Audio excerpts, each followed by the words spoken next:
Ladies and gentlemen, please take your seats so we can get underway.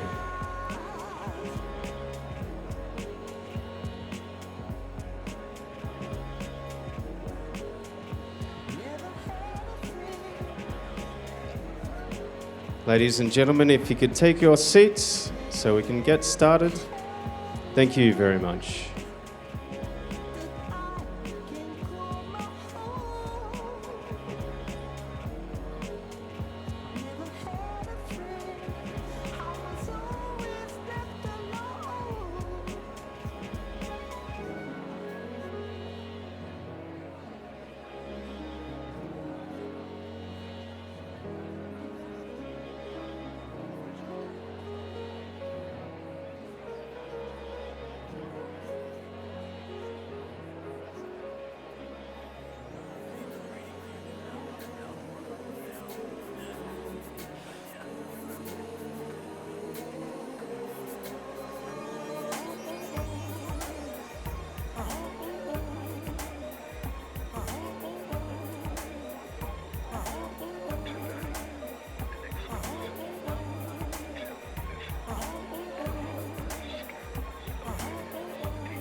Quiet, please.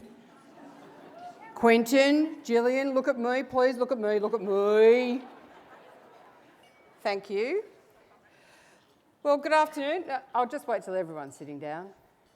Settle. Shh, settle. Hi, guys. Nice, different. Welcome to the Human Rights Awards. You probably know me as Magna Zabansky. Some of you might even think my name is Mazda. I'll tell you how you actually pronounce my name. It's Magdalena Maria Teresa Szubańska. But you can call me Mags. Now, I want to welcome you all to the Human Rights Commission Awards. And I also wanted to explain a little bit about why human rights means so much to me. I don't know if many of you would know this. If you've read the memoir I wrote recently, you would, that my father was a Polish refugee who ended up in Britain after the war. But during the war in Poland, after the Nazis invaded, my father was an assassin in a top-secret counterintelligence unit, executing Polish collaborators and hiding Jewish people. His whole family, despite the fact that Poland was the only country where the penalty for hiding Jews was the death sentence, risked their lives and worse in order to do the right thing. And so he brought me up very much with a sense of the way that things can go wrong in the world and how important it is to defend the defenceless, people who are vulnerable. And there's one story in particular that he told me, even despite all of the terrible atrocities that he witnessed perpetrated by the Germans and the Nazis during the war. After the war, one of his friends said to him, "You would have hated the Germans so much after the war that you would have wanted to kill their babies in their cradles." And my father said, "No, the opposite." He said, "I had no desire for revenge." And in fact, he ended up in a POW camp and was released by the Russians. And the Russians gave the other people who were in the POW camp 24 hours to go into the local German town and wreak their revenge on the local German inhabitants. So there was a mad rush of bloodthirsty, basically raping and killing. And my father, although these people were his so-called enemies, resisted that rush of revenge, and instead, as a POW, went into the house of young German single women in order to protect them. Because he brought me up to believe, and my father was a really flawed human being, make no mistake, but he brought me up to believe that you do not judge people in a general way. You judge them as individuals. And I think that's very much what this whole awards afternoon is about all of us treating one another with dignity and respect as individuals. And that's why, for me, from my father's experience, it's very important for me to be at a function like this. Now, on behalf of my father and his family, thank you. So today we're celebrating a range of extraordinary Australians who are doing great work ensuring that people are treated fairly and that their dignity and rights are protected. Today is about unrecognised heroes. This is their Oscars opportunity, hopefully without the alcohol-inspired after-party tragedies plastered on the front page, although I'm going to do my best. With hundreds of nominations for awards, each of our 40 finalists has already achieved an impressive feat just in getting this far. We'll be announcing the awards after lunch is served, but in the meantime, detailed information about the finalists is in the program. Before I go any further, I'd like to introduce our Auslan interpreters, Carolyn Church, Kelly Willenberg and Natalie Cull. Now this year,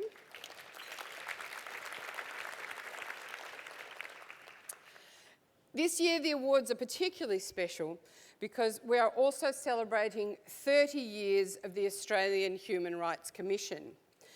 Now, bravo and brava. Now, this is a testament to the hard work of generations of dedicated staff at the Commission, and it's a testament that the organisation is still going strong despite inevitably offending every government of the day. And that is because the Human Rights Commission is not for the government. It's for the people. It's for us. And it's very important that we remember that at any time, any one of us could become extremely vulnerable. In fact, we will. At some point in our lives, if not us, then someone we love or care about will become a vulnerable person. For example, all of us in this room are growing older, some more quickly and less gracefully than others. And it is a sad fact that some of us will face age discrimination along the way. So we need to understand that human rights is not about a select few. It's about the right of every Australian to have equality before the law and protection. Nearly 1 in 5 Australians has a disability. That means us or someone we love. Many of us are working parents or have children who are being bullied in school. Sadly, the world is not a fair place. There are many people who do not want to play fair, and there are bullies and predators out there, and you cannot fight them on your own. Last year, the Human Rights Commission received nearly 17,000 inquiries. Of the individual inquiries, 50% were women and 47% were men, so nearly equal. But what it proves is that you need help at times when you feel that you are at your most vulnerable, that you can't fight on your own. So when you need help, who are you going to call? Human Rights Commission.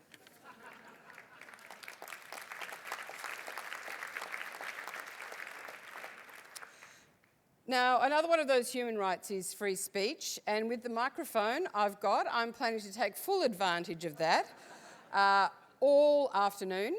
But if you would like to have your say, the hashtag for Twitter is hashtag HRA2016. Now, there's also an ultra-hip new app called Rights App, where you can find out about all the international treaties on human rights. It's available free at the Apple Store, and you can download it right now because we're just that groovy. And after you've downloaded the app, please turn your phone to silent so as to avoid the humiliation of 500 odd people laughing at your ringtone. And I guarantee you, if your phone rings, I'm going to come over and I'm going to answer it. And it might not be the sort of answer that you want me to give. Also, if you're all very well behaved, I do promise that at the end of the afternoon, I will do a little bit of Irish dancing for you.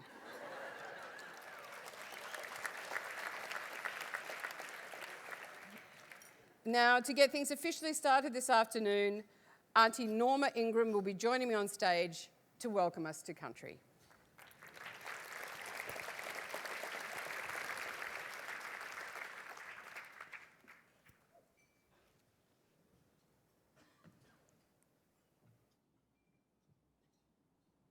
Get a wriggle on, Auntie Norma.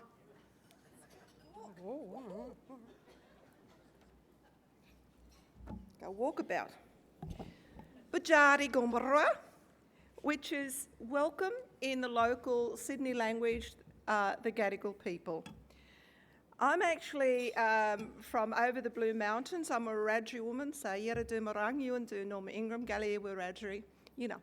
So that's me, I'm Norma, a Wiradjuri woman.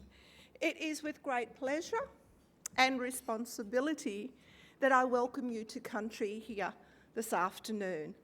I've got to say, I just love these two beautiful women, Robin Quiggin, of course, and Gillian Triggs. Oh, there she is, gorgeous. We've got it in black and white here, folks.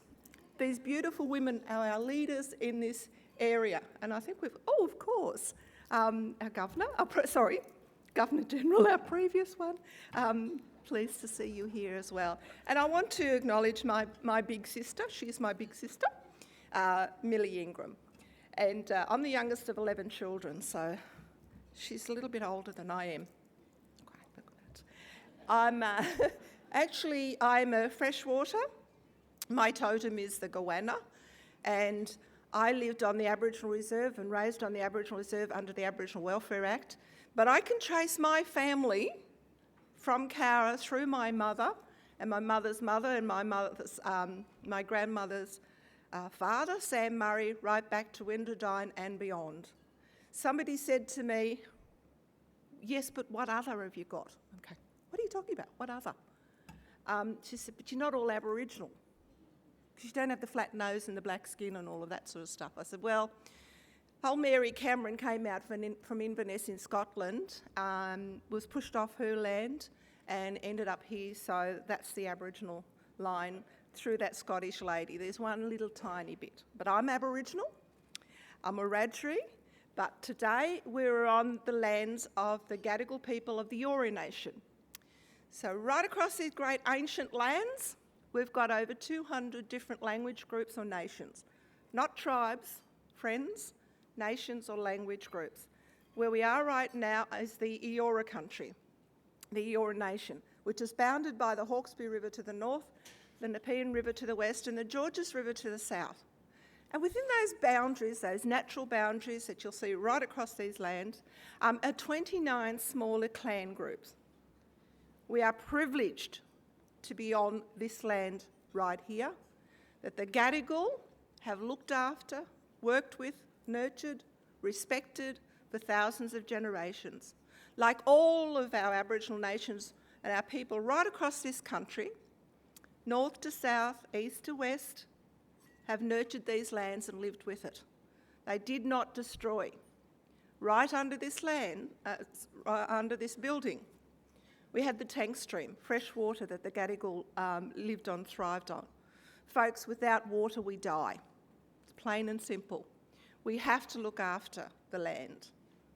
We have to look after our brothers and sisters, the plants and the animals, to survive. And some of you may have been up to the Great Barrier Reef, and we can see that some of that is being destroyed. It's not good. So if we don't take care, if we don't look after, like the Aboriginal people have done for thousands and thousands of generations, we will lose. Our next generations will lose. So I want to say that it's very important that we do Aboriginal Welcome to Country. What that does, it acknowledges Mother Earth. As our mother, we look after her, she'll look after us. It acknowledges the thousands and thousands of years that we have been a part of this country. Like the song and the dance and the art, it is all very special. So if you want to go somewhere else out of your own country, you stay here, our ancestral spirits will look after you. You go over the other side, you have to ask permission, and you will be welcomed by the elders. It's what the Gadigal did when the tall ships came in. We welcomed. We thought you were ghosts, actually, the English. You were white. Now, there are 3% of us as Aboriginal Torres Strait Islander people here. So that's 97% of everybody else, of other nationalities, that's brought with them their language, their culture, and now we've mixed as Australians, which is a wonderful thing. I love that you're able to speak your language. It was denied to me and my family. I am just learning my language now to speak that fluently. So if you look to the person next to you and you say Yama, that's hello. It's much more than hello, it's are you well, are you okay? There's 3 R's we've got. Respect, responsibility, and reciprocity. So the reciprocity is so important to us. But it's not just about the human brothers and sisters, it's about the animal brothers and sisters. It's the plant world of brothers and sisters. So if we continue with that philosophy, we will go a lot longer and our human race will last a lot longer. And if we can do that with each other, you know, I just behooves me that other people treat other people with disrespect, or even think that they're better than other people because they've got some money in their bank account, big house, or whatever. We are human beings. I want to pay respect to elders. Absolutely, our elders, the Gadigal elders, the Wiradjuri elders, the elders right across, and acknowledge all of the other Aboriginal Torres Strait Islander people who are here with us today. It is such an important occasion for us. And so to acknowledge elders, they are the ones that have walked before us, have done the hard yards, have really worked hard. Mr. William Cooper, for example, is just but one of those people who just were there fighting for us. But he not only fought for us here in Australia, he fought for the Jews overseas in Europe who were being persecuted. And our own people here were being persecuted. There are lots of wonderful people out there like that. So what I say, in the spirit of Aboriginal reconciliation, let us all walk together as Australians. Take care of each other. That reciprocity. Make sure that we say Yama to somebody who we see in the street and may not be doing so well, or even if you're doing well, but just make that connection and keep that connection going. Human rights. And I love this. When you talk about racism, human rights, I love that, it stops with me. So don't wait until it's somebody else's problem. It's up to somebody else to do this, because I'm not big enough, I'm not strong enough. Every little tiny bit helps, and I'm sure we'll hear a lot of stories about that today. So I just want to welcome you to Gadigal country, to Aboriginal country. Lift up that tar and cement under there, it's Aboriginal land. Always was, always is, and always will be Aboriginal country. I want to wish you good health to you and your family. May our spiritual ancestors walk with you on these ancient lands. And I want to wish you all a Merry Christmas. An absolutely, absolutely wonderful New Year 2017. Welcome to Aboriginal country. Welcome to Gadigal country, everybody. Enjoy your lunch. Thank you.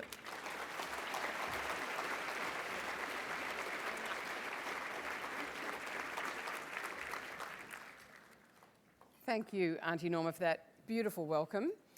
I would now like to welcome a woman to the stage who needs very little introduction, Professor Gillian Triggs, President of the Human Rights Commission.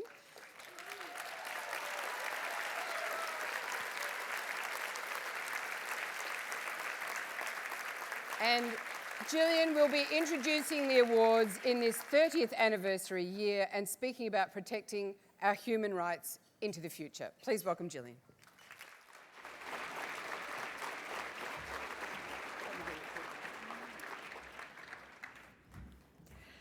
Well, thank you, Auntie Norma. You've been such a great friend of the Commission for so long. It's wonderful to have your welcome.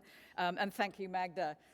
What a wonderful actor, comedian, and of course, author. And you've given the speech that says it all, really. The story is a wonderful story and really explains to us all why we're here. And there are so many of us, 550 people here, an unprecedented number, a wonderful opportunity for the human rights community in all our diversity to come together and understand the values that drive the work that we do during the year. So thank you all.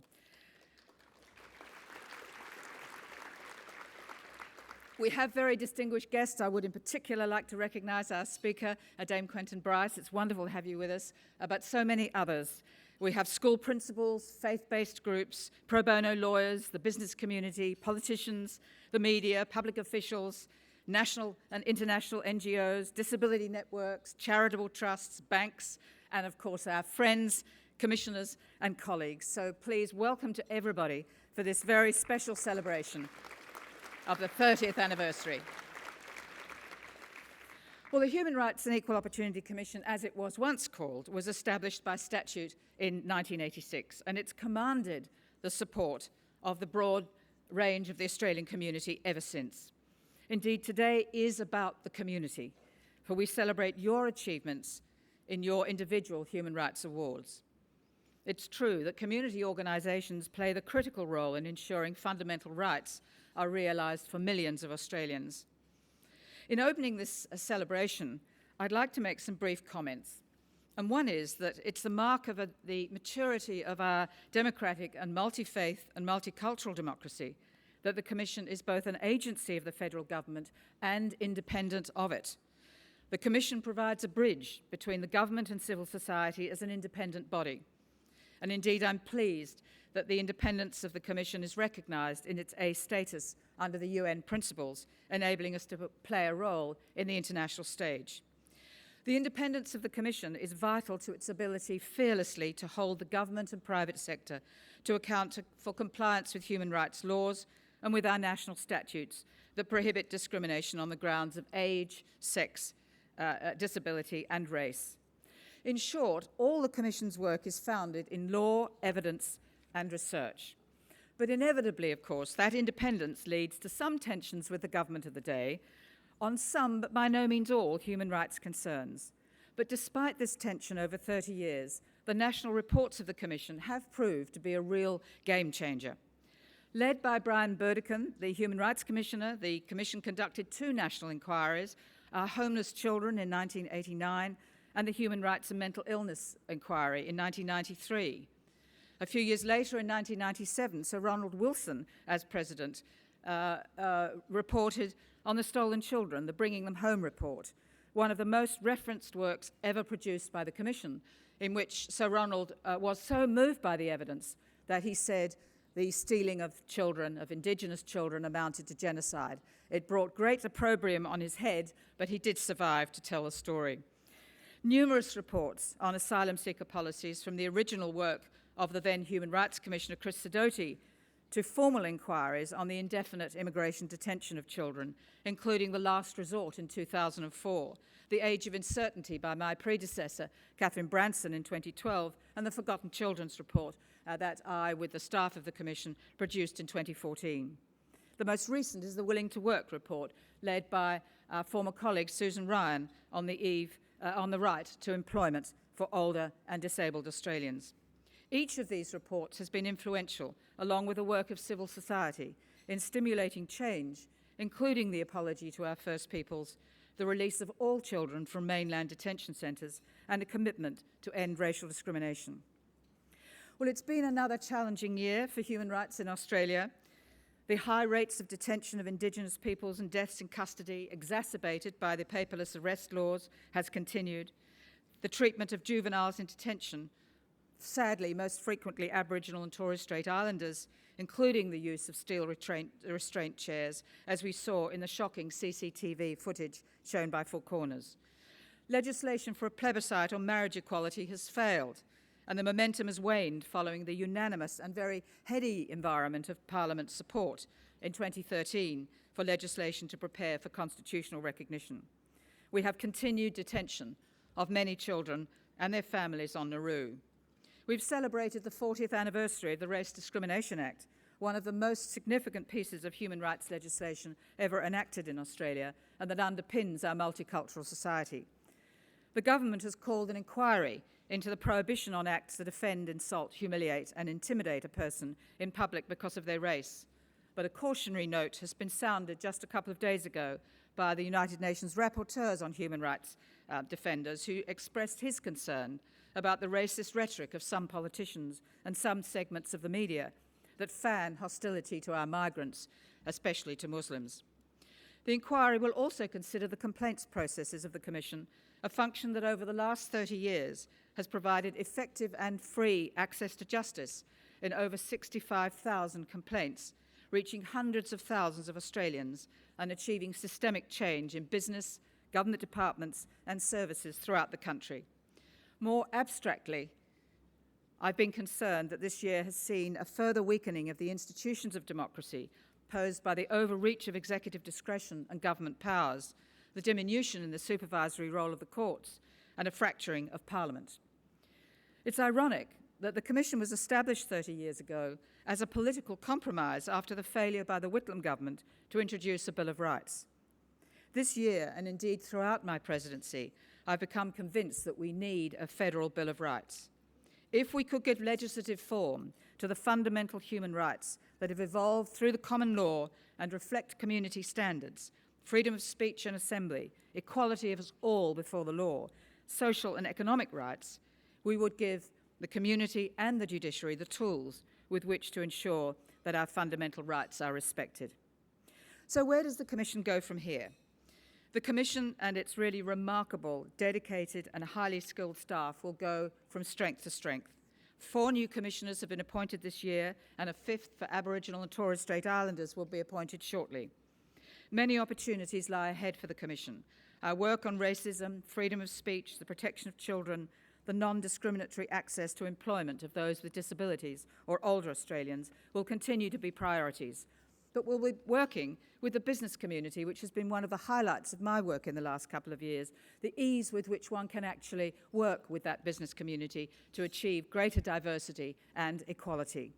We've been working with the armed forces on cultural change, with 39 Vice-Chancellors on the first ever national survey on sexual harassment on campuses.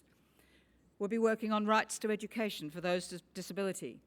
And many of you in this room, I know, will be working on the unfortunately named legacy caseload of about 26,000 people whose claims to asylum have yet to be assessed and who live in a legal twilight zone of uncertainty and exclusion. We'll be continuing to work on a project begun by Tim Wilson, who's here today, on unlocking the economic opportunities for Aboriginal and Torres Strait Islanders. And we'll continue our work on international human rights, building and working on capacity with our neighbours in the Pacific, in China, Laos, Thailand and Sri Lanka. Well, can I conclude by saying what a privilege it's been for me over the last 4.5 years to serve, I hope, the country and the Commission in implementing human rights. The presidency, thank you.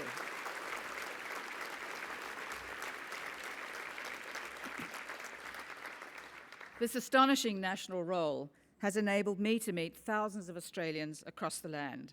I've learned about the rich and rare spirituality of Indigenous peoples, the horror of arbitrary incarceration for refugees and those with cognitive disabilities, the frustration of those trapped by stereotypical views of women, the LGBTI community, older Australians and those with a disability. I've witnessed the generosity at a very particular level of those men and women who visit those held in Villawood every Thursday afternoon, the work of grandmothers for asylum seekers, and the unpaid carers for those with disabilities. I visited Indigenous communities up a yellow, dusty brick road, 3 hours drive with Mick Gooder, who loves driving. We sadly miss him, west of Katherine. I've been to aged care homes in Tasmania and women's refuges in Cairns. With the Commission staff, I've worked with my counterparts in Indonesia and Malaysia to campaign, sadly unsuccessfully, to stop the execution of drug dealers. And we've visited Christmas Island 3 times and all the immigration centres throughout Australia. I've learned about the genuine commitment of Australians to multiculturalism and equality of opportunity, but I've stumbled across pockets of profound disadvantage and despair. I've come to understand the power of the media as a force for good, but also a vehicle for the egregious abuse of power. And I've learned that the rule of law, imperfect though it may be, is the best means yet of protecting human rights that go back at least to the Magna Carta in 2015. Well, human rights advocacy is not for the faint-hearted, but I urge you all to speak up. In an age of so-called post-truth, it's more important than ever that we counter the spin in the media and in politics, the distortion of facts and the abuse of rights to speech by presenting the evidence and standing up for the rule of law. Human rights are not the domain of left or right politics.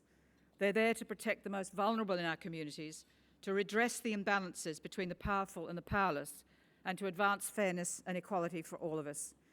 In these days, post-Brexit and the US election, we need to reach back to those we've left behind to ensure that they have a voice and are integrated into all that our contemporary society can offer. But finally, we can respect and rely on the common sense and goodwill of most Australians. The principle of a fair go is alive and well in Australia, but we need to shore it up, to build on it, to ensure that human rights are for everyone, every day. Thank you very much. Thank you. Thanks, Magda. Hope that's not too long. Oh, it was wonderful. I'm going to talk to you later about some stuff too. Yeah. Thank you.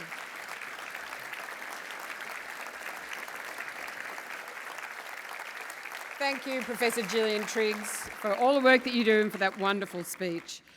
As I mentioned earlier today, we're celebrating 30 years of the Australian Human Rights Commission. So now here is a short video looking back on some of that history. Aboriginal and Torres Strait Islander viewers are warned that the following video may contain images and voices of deceased persons. Every person, no matter their background, has dignity and value. Everyone has human rights, and those rights must be protected. After the horrors of the Second World War, this was the commitment that nations made to all people. Whereas recognition of the inherent dignity and of the equal and inalienable rights of all members of Australia was a founding member of the United Nations, and we played a leading role when the Universal Declaration of Human Rights was drafted. Declaration of Human Rights and Fundamental Freedoms, and it has the authority of the body of opinion of the United Nations as a whole. We have been at the forefront to develop international human rights standards ever since. At home, our federal parliament established the Australian Human Rights Commission in 1986.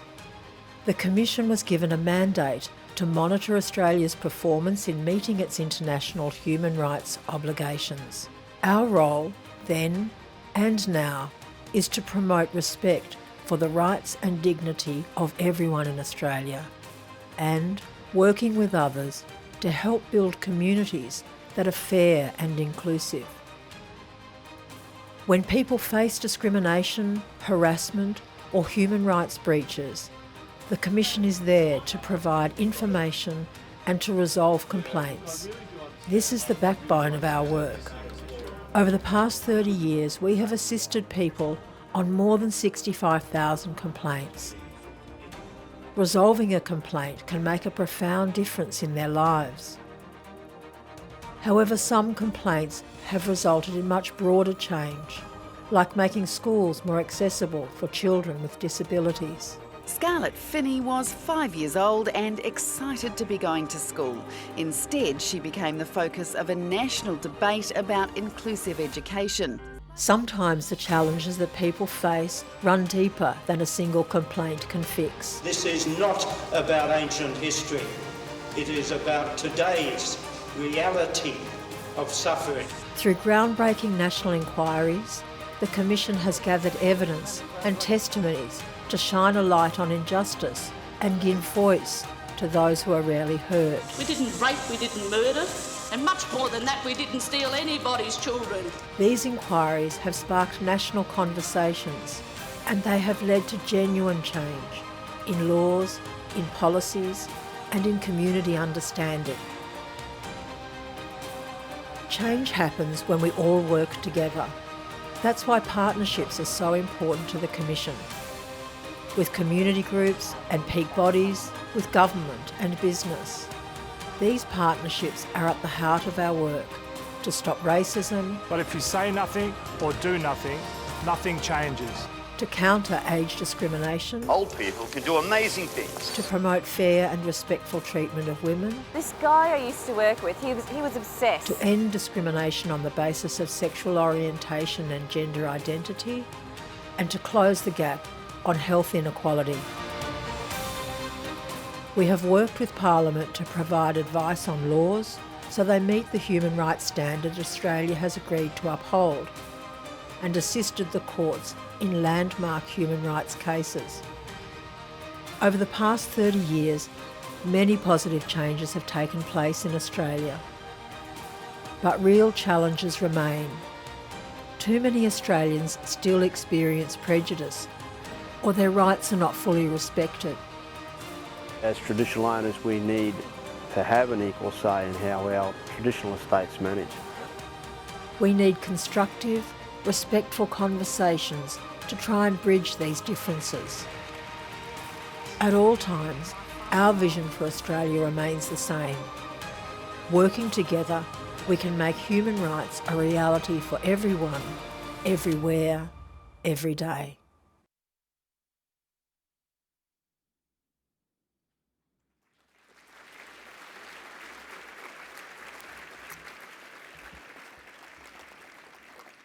Next, it is my very great pleasure to introduce a woman who played an important part in that 30-year history.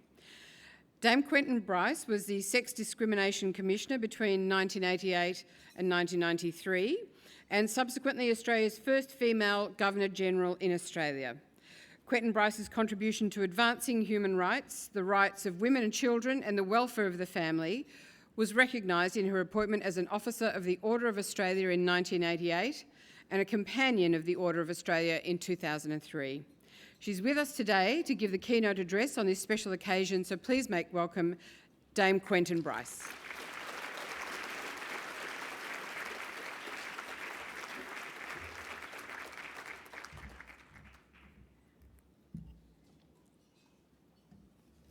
Magda, thank you for your warm welcome. The last time we met was in this grand ballroom when you and I pretended we knew a lot more about the great game of rugby than we do. Since then, I have read your brave, tender memoir, Reckoning, bearing witness with compassion and integrity in a way that has made us respect and love you more than ever. My friends, good afternoon, distinguished guests all. It is an honour for me to join you on the eve of International Human Rights Day to celebrate the 30th anniversary of the Australian Human Rights Commission. This occasion has deep meaning for me. I am complimented by the invitation of your President, Professor Triggs, to share some thoughts with you. I pay my respect to the traditional keepers, and I acknowledge the debt of gratitude I owe to wise Indigenous women who have taught me across my life what it means to be an elder, sharing culture, language, country, care and kinship. I think especially of Rose Collis, awarded the first Human Rights Medal in 1987. Rose, born in 1928, left school in Cairns in grade 7 to do housework for 10 shillings a week. In a career of decades, she gave fine leadership to the Aboriginal community of far north Queensland, a life of service, selflessness and accomplishment. This afternoon, we join with people around the world to commemorate the Universal Declaration of Human Rights, adopted by the General Assembly of the United Nations in Paris in 1948. Motivated by the horrors of 2 world wars, nations agreed for the first time on a comprehensive statement of human rights. Australia played a key role in creating this beacon of hope, recognising that the inherent dignity of all members of the human family is the foundation of freedom, justice and peace, declaring that human rights are universal, to be enjoyed by all people no matter where they live. It was an epiphany. What are we without our humanity? We must be one another's keeper. This colossus of charters unreservedly insisted on equality of opportunity for all and discrimination for none. Those long silenced by disadvantage gained a global voice that in the decades since has called people and nations to account and shaped the development of our human rights laws. The colossus was only matched by the human effort and will it took to achieve it.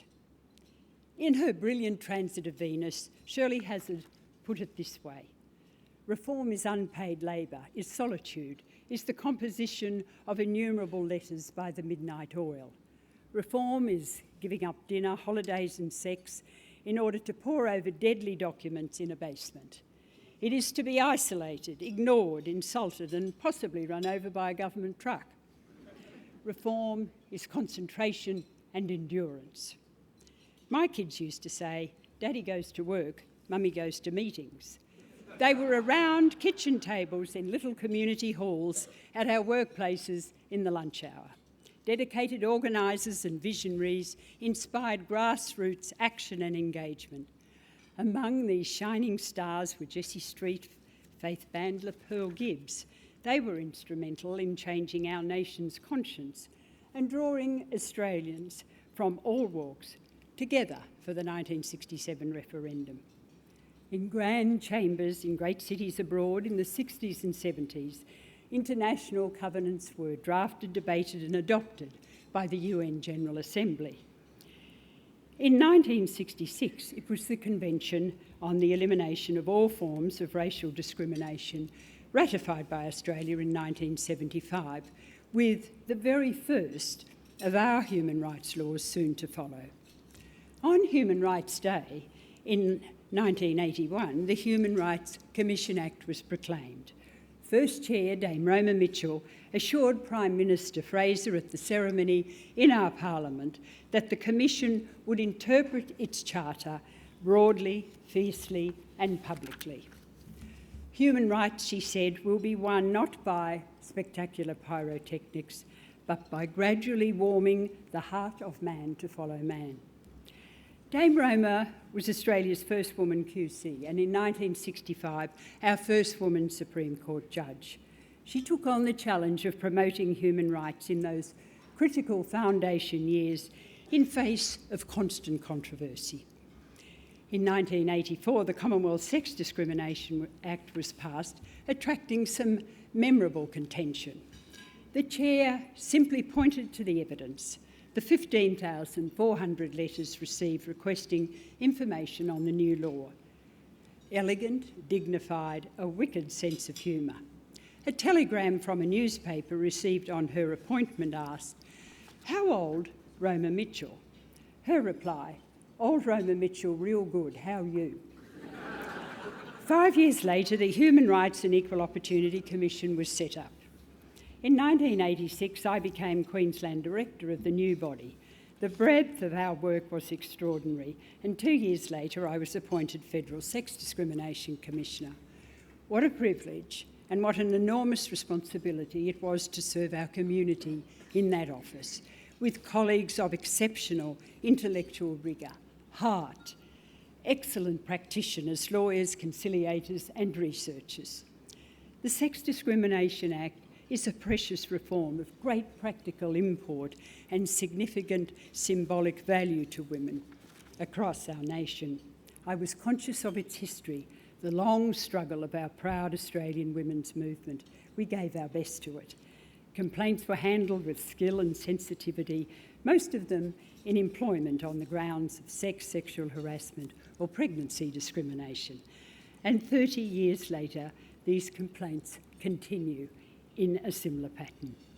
We ran education campaigns directed to every sector of the community. Yet some issues have defied our best efforts.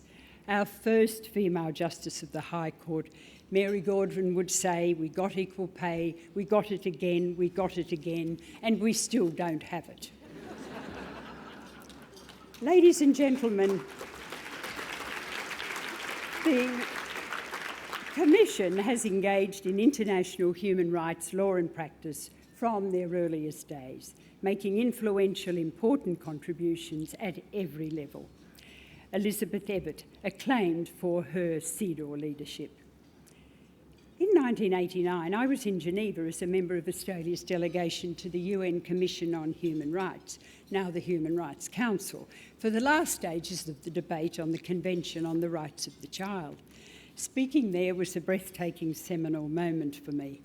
I was proud to be representing Australia alongside our accomplished diplomats, proud of the enormity of what we had managed to achieve for our most vulnerable citizens, the world's children. That convention was held up high by the unpaid labour and midnight oil of thousands of individuals and grassroots organisations at home and around the world. It had taken decades and was under consistent attack, but what noble purpose it represented. In the same year, Brian Burdekin conducted the Commission's first national inquiry into our homeless children. The Commission's inquiries since have provided guidance to many other national human rights institutions, particularly in the Asia-Pacific region.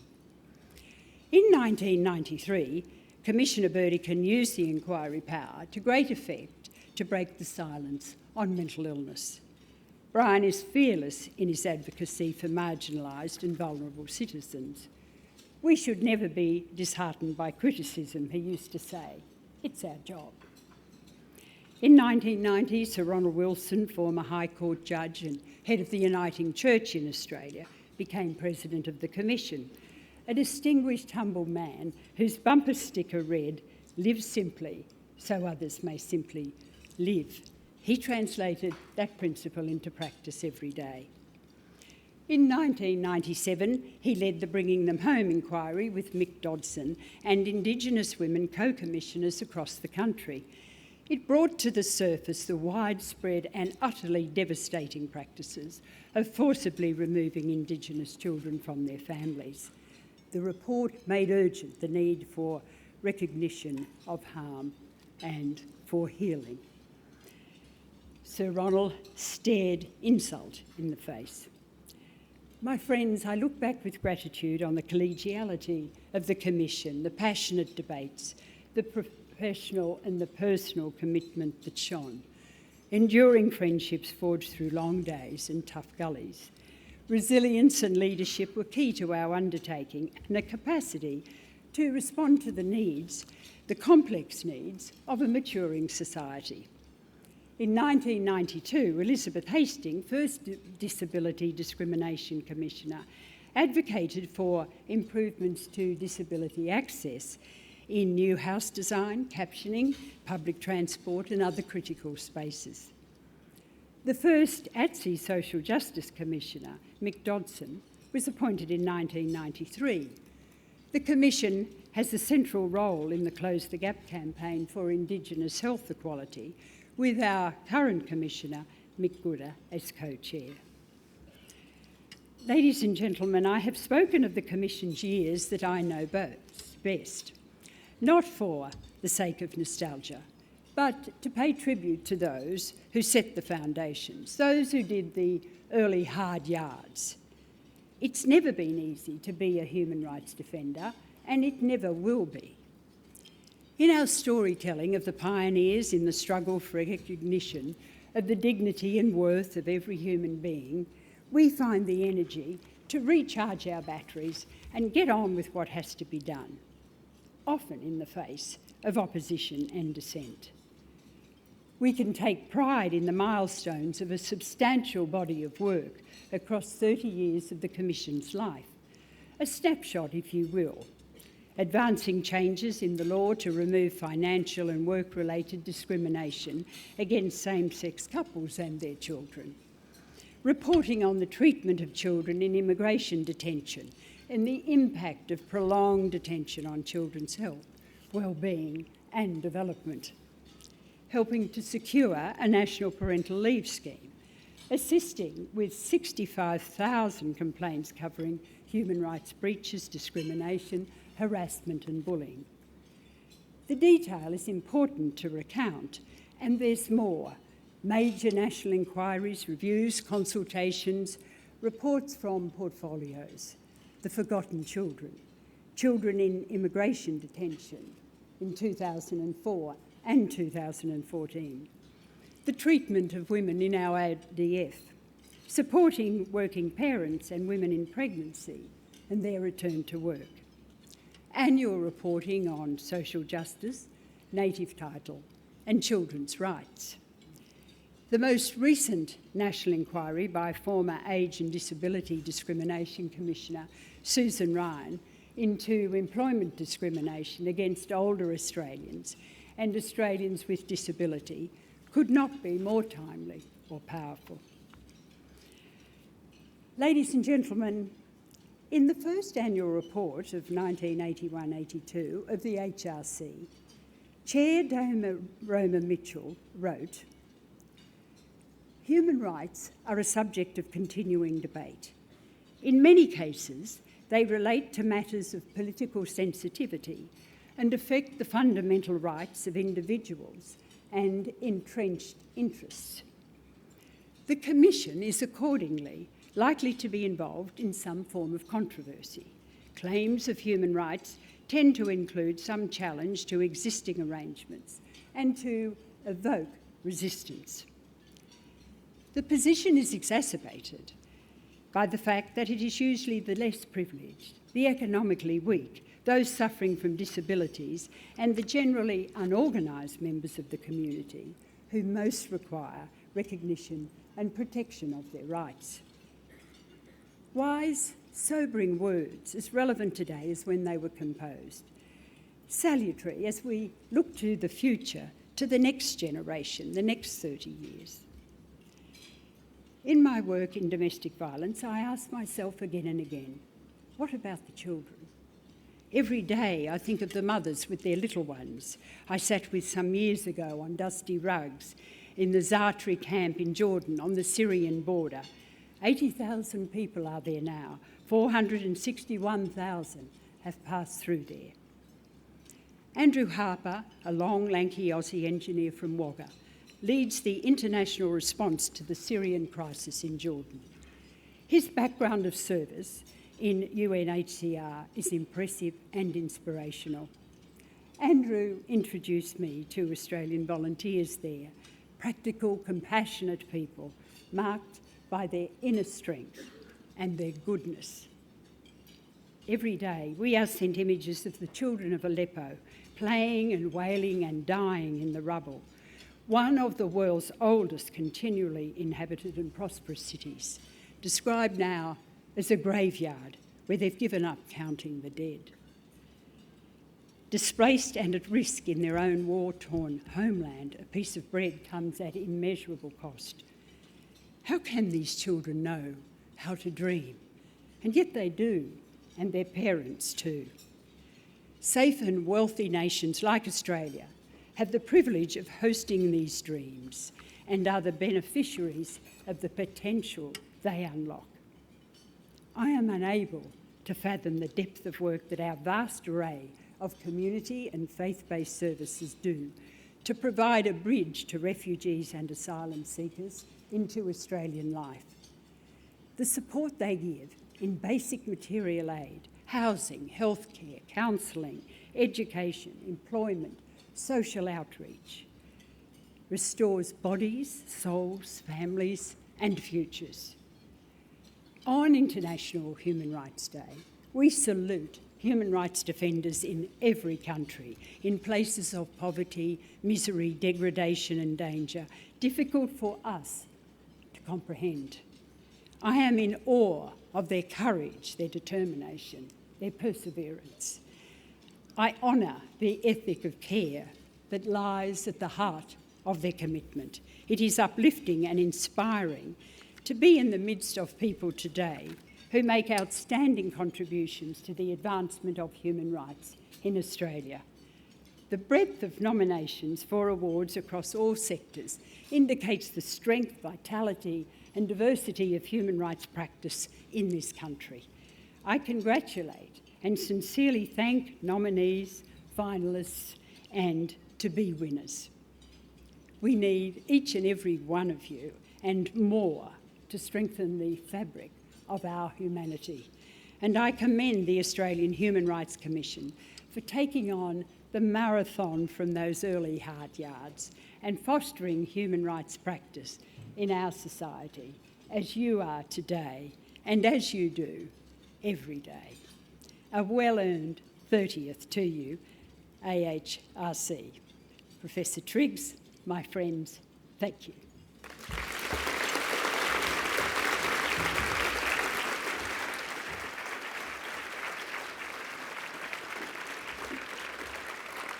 Thank you, Dame Quentin, for your inspiring speech and your inspiring life.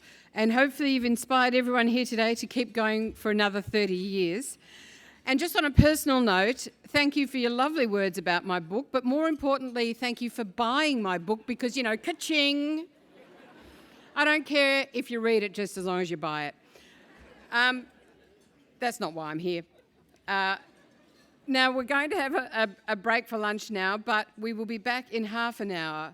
And this is extremely exciting because we will have a performance by the legendary Archie Roach. So please enjoy your lunch and we'll see you after with Archie Roach. Thank you.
your breath away,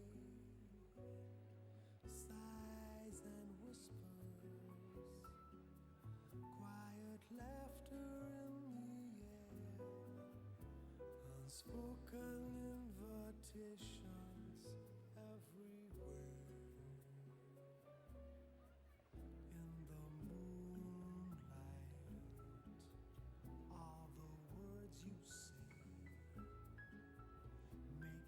relatively easy to be swept away in the half light. Can we trust the way we feel? Can we be sure that anything is real? Stars keep secrets as they're wandering discreetly, while the echoes of a song go drifting by. We must be careful not to lose our way completely, or the magic that we see here, we can't be sure we'll be here in the morning with the moon away, and if in each other's arms is where we're meant to Hello, stay. everyone. Hello, am I on? In the You. love light, when our eyes have grown accustomed to Thank you. the It's very good for getting cabs, that one. I'm quite happy to teach anyone how to do it afterwards. Just a very quick announcement, so that this show doesn't go as long as the Logies. We did say, believe me, you don't want that. We did say there would be a toilet break, but instead we're just going to suggest that you just slip out quietly, just very quietly, and we won't point a finger and laugh or anything like that. Now, a very special moment. I'm about to welcome Archie Roach and Craig Pilkington to the stage, but first of all, I just want to say that Archie received a Human Rights Award in 1990 for his song Took the Children Away, about the forced removal of Aboriginal and Torres Strait Islander children from their families. The song is based on his experience as a child in the stolen generation. Took the Children Away was used as a soundtrack to the Commission's 1997 Bringing Them Home report about the stolen generations. Archie has won the Deadly Award for Male Artist of the Year 3 times, as well as 5 ARIA awards and 9 ARIA nominations. He's just released his 10th studio album, Let Love Rule, so please make extremely welcome Archie Roach.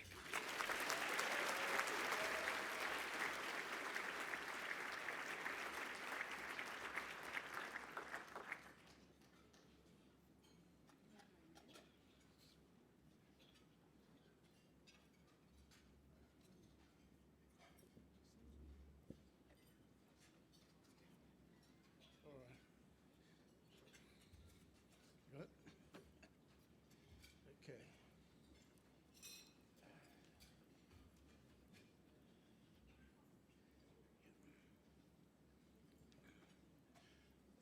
Thank you, Magda.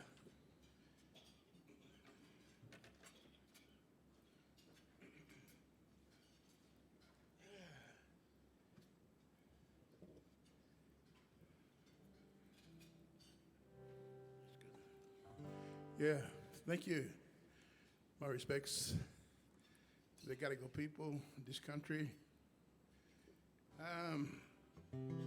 Seems like such a long time ago when I won that award, and wasn't quite as big as this. It was down on the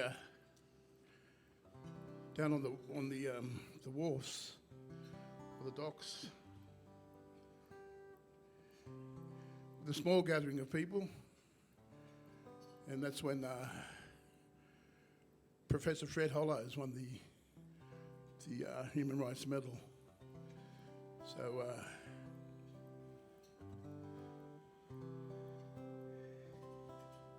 it's quite an honour, especially to receive an award for writing this song. And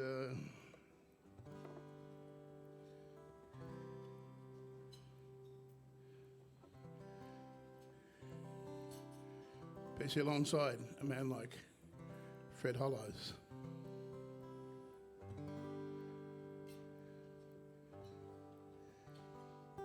I was taken away at 3 from my family, my mother and father. Never saw him again. But thankfully I met up with my brothers and sisters.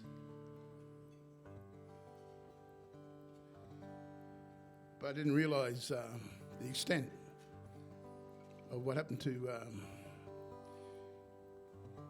the first peoples of this country. Even when I wrote this song, took the children away.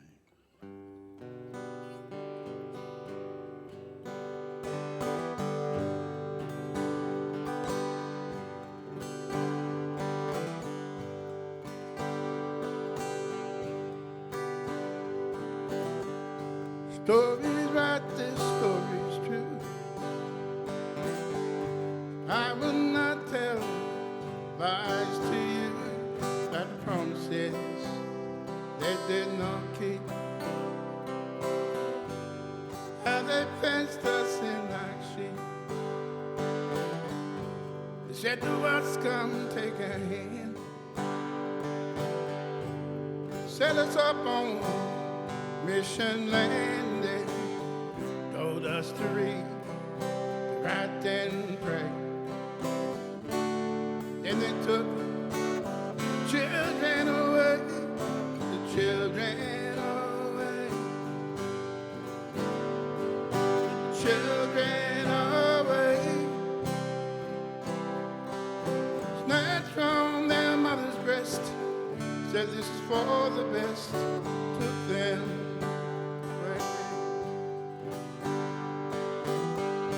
The welfare and the policemen, when they said you got to understand, we're gonna give to them what you can't give. Teach them how to really live. Teach them how to live, they said. Humiliated them instead. Well, they taught them that, and they taught them this, and others taught them prejudice when them took them children away. The children away, breaking our mother's heart, tearing us all apart, took them away. One dark day on Frampton Hill, said they came and didn't give a damn, and my mother cried, go get their dad. He came running, he was fighting men. Mother's tears were falling down, and my dad shaped up, he stood his ground. He said, you touch my kids, well, you gotta fight me, you know that. And they took us from our family, took us away. They took us away. Snatched from our mother's breast, said this is for the best. They took us away.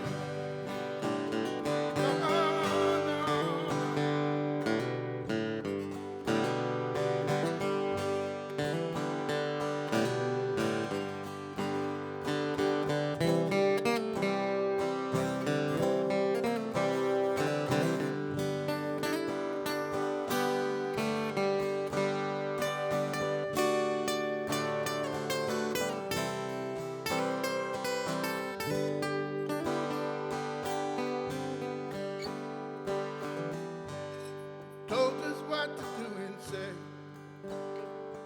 Well, they taught us all these right man's ways of life. Then they split us up again. Well, they gave us gifts to ease the pain. Then I saw the foster homes. And as we grew up, well, we felt alone.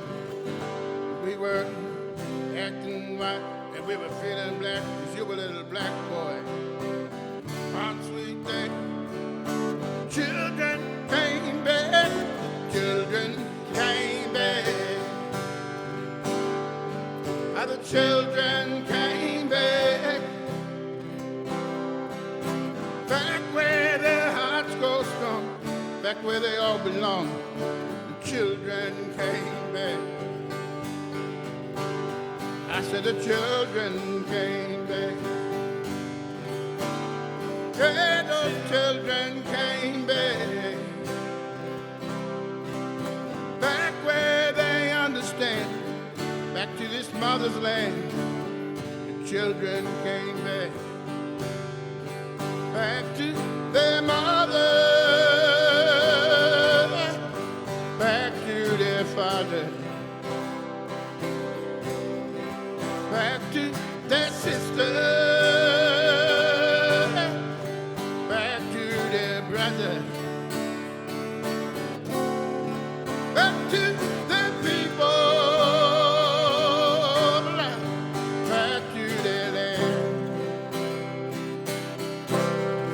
Children came back. Children came back. And the children came back. Yes, I came back.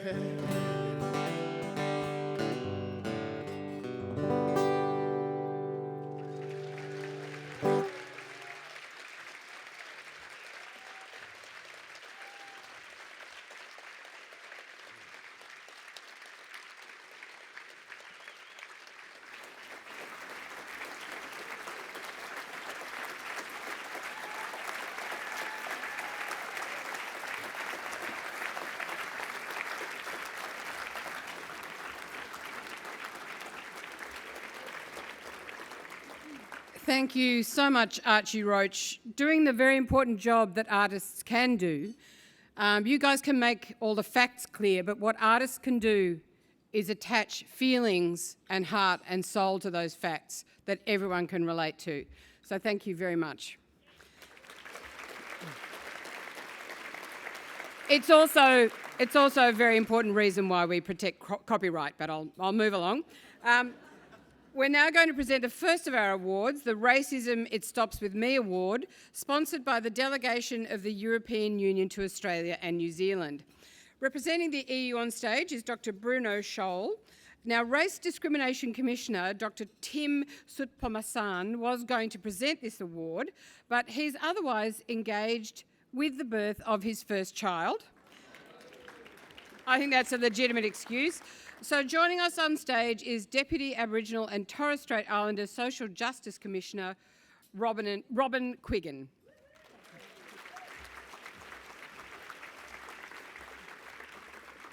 Thanks, Magda. I want to thank Aunty Norma for her wonderful welcome to country and acknowledge the traditional owners. I want to thank Uncle Archie for that wonderful song. For those of us who've been affected by the policies he talked about, it's more than a song. It tells our history and it's an important anthem, so thank you. It's a wonderful award that we're able to present today in relation to the campaign Racism It Stops With Me. And the finalists are all together now for their Everyday Racism app for school students.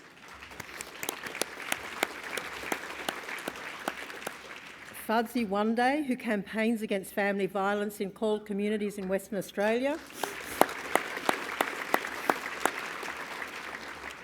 Welcome to Australia, who are responsible for the Walk Together event, which brings together people to celebrate diversity.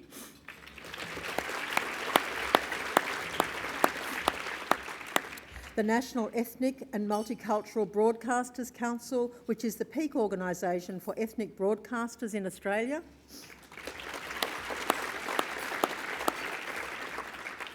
Beyond Blue for the Invisible Discriminator campaign, which successfully highlighted the impact of racism on Indigenous people.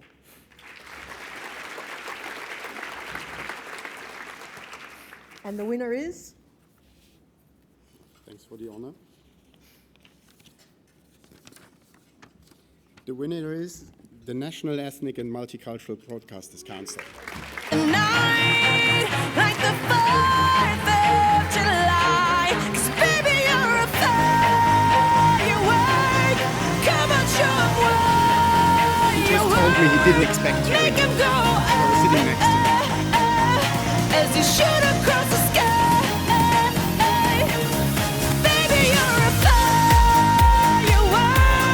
Come on, let your colors burst. Make 'em go, You're gonna leave 'em all in Oh, no, you can't. It's going to fall off. Well, I'm absolutely shocked and so pleased. I wasn't expecting this at all. Really, the other, firstly, I acknowledge our fellow shortlisted members for this award. It's humbling to be listed with amongst such other organisations. The NMBC is deeply honoured to accept this award. Thanks to the Human Rights Commission. It's so great to be first off the rank as well and be up here, so thank you very much. I'd like to acknowledge our President, Dr. Tangi Steen, and our board members for their work guiding the NMBC and for all our NMBC staff that support ethnic community broadcasting. We're a peak body representing and advocating for ethnic community broadcasting, and when you put it all together, it's a vast institution. 2,000 hours of language programs produced each week in over 100 radio stations in over 110 different languages, with news and information that's local. It's in its totality, it's never really acknowledged. That's why it's so great to receive this award. There are so many individuals and communities producing their programs on a daily basis, and community radio is so ubiquitous that it's just accepted as part of our daily lives and part of the media landscape. So this award is really for the more than 4,000 volunteer ethnic community broadcasters that on a daily basis produce radio programs around Australia that help to combat racism, to be a voice for multiculturalism and build social cohesion.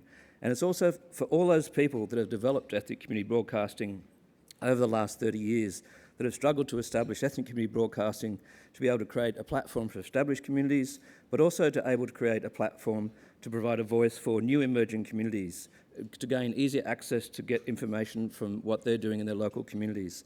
It gives an equal voice to women ethnic broadcasters and supports young people.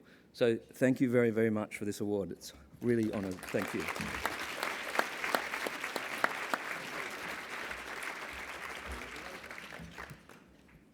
Congratulations to the National Ethnic and Multicultural Broadcasters Council. The next award is the Media Award to be presented by Age Discrimination Commissioner Kay Patterson. Over to you, Kay.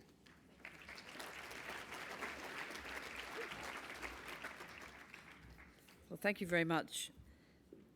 The finalists are Jess Hill for her in-depth feature for the monthly revealing how the family law system can place children at risk of violence and abuse.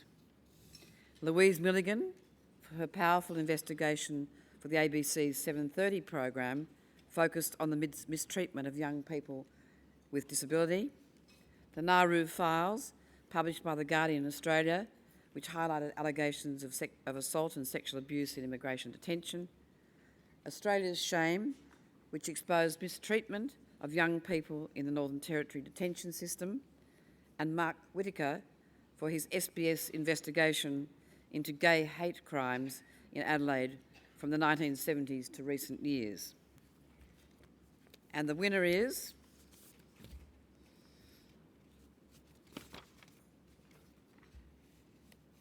Caro Meldrum Hanna, Mary Fallon, Elise Worthington, Australia's Shame, Four Corners, ABC TV.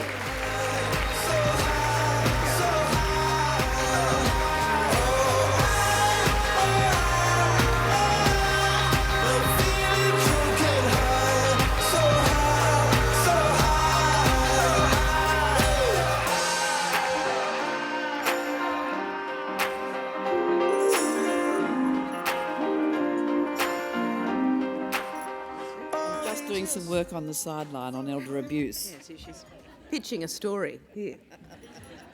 Look, Thank you very much. We are humbled and honoured to receive this. This was a very hard story to tell for several reasons. And I really do, before I say anything further, want to thank the two women standing next to me, Elise Worthington, who is a researcher on the program, amazing, and Mary Fallon, a producer. And we all worked very closely together to make it happen. Because you can't make a Four Corners and you cannot make programs like this alone. It's a lot of teamwork. I remember when we first got to the Northern Territory, and a couple of days in, we were in the car, Mary and I, and we picked up a young boy called Jake Roper. Jake Roper was tear-gassed in Dondale at close range in 2014. It was the first time he was in Dondale. He'd never been there before. And I asked him how he was feeling. He was very nervous about speaking publicly. And I asked Jake why. He said, because no one's going to believe me. No one ever believes us. They call us liars. Well, Jake Roper wasn't lying, and none of the other boys were too in that program, and girls who've been in Dondale. And why? How do we know that? Because the pictures don't lie. We saw it. We saw them being tear-gassed. We saw them being tied down to chairs. And that is, I think, why this story had a profound impact, not just here, but globally. And now we have a Royal Commission, and we will wait to see how that goes. And I think we're going to hear a lot more about what has happened behind closed doors in that institution. Someone who I saw arrive today, Megan Mitchell, the National Children's Commissioner, thank you. Thank you to the Northern Territory Children's Commissioner, Colleen Gwynn, and for her officer's bravery and involvement and participation. And thank you to all the boys and the children that were involved, and also Naja and the incredible work of Peter O'Brien and his colleague, Dio Indavar, who are representing Jake Roper and Dylan Voller at the Commission and in their civil case. Thank you very much again.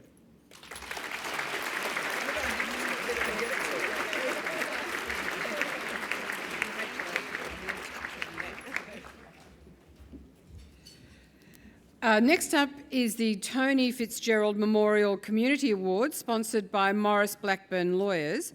It will be presented by Australia's first Human Rights Commissioner, Brian Burdekin.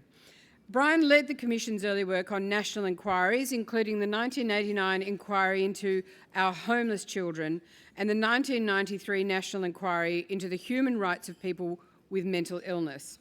Joining Brian on stage is Greg Tucker, CEO of Maurice Blackburn. And Brian, can you please tell us about the finalists?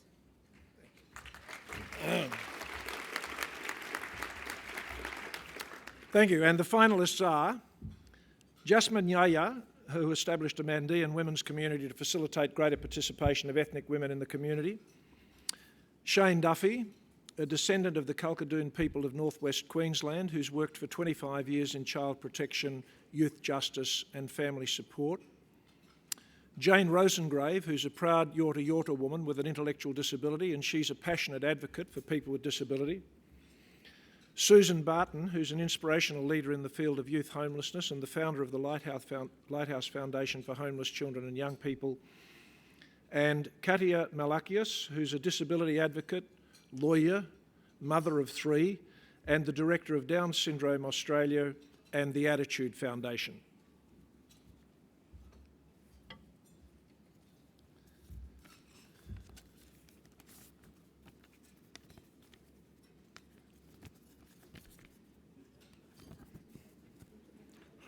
Is this stuck? Sorry. And the winner is Jane Rosengrave.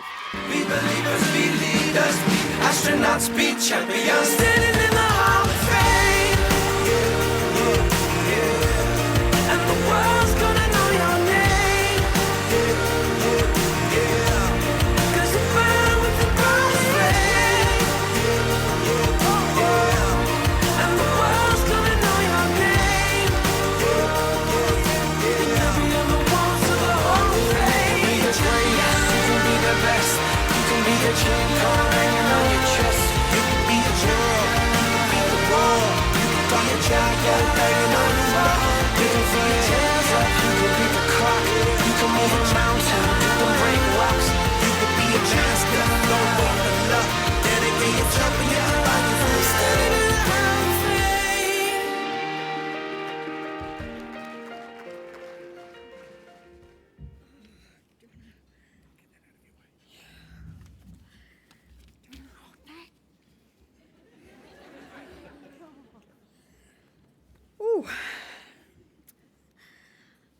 Hi everyone, my name's Jane.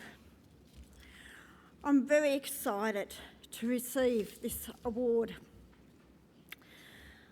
I have never received anything like this before, and I am so overwhelmed and so moved about it. I would like to thank the Disability Organisation Australia, who nominated me for this award. I would also want to thank some other organisations who have supported me along the way.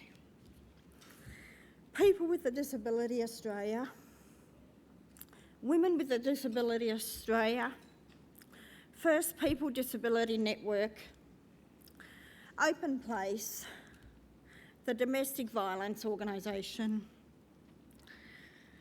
the Aboriginals DV service who have helped me escape my domestic violence, the Aboriginal, the Ross House organisation that I'm involved with. I would also like to thank some of my special friends for this support, for my support. And what's that word? What's this word? Sorry. Encouragement. Encouragement, thanks. Jen Coles, Caroline and Lottie, Matthew Bowen,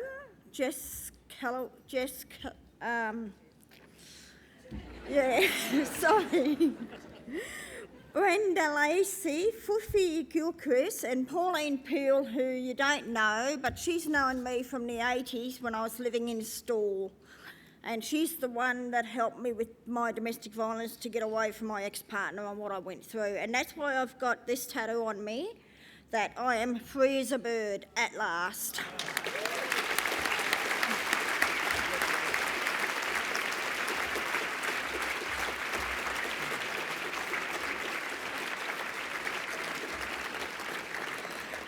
Thank you, Jane, and quite honestly, I hope that's the beginning of you winning a whole lot more stuff. Now, this year we've gone back to having 2 awards for the community sector, one for individuals and one for organisations. It became clear last year that with such amazing work being done in communities across Australia, 1 award, it wasn't enough. I'd now like to welcome Human Rights Commissioner Ed Santow to the stage to present the Community Organisation Award, sponsored by Ernst & Young. Adam Carell from Ernst & Young will join Ed on the stage.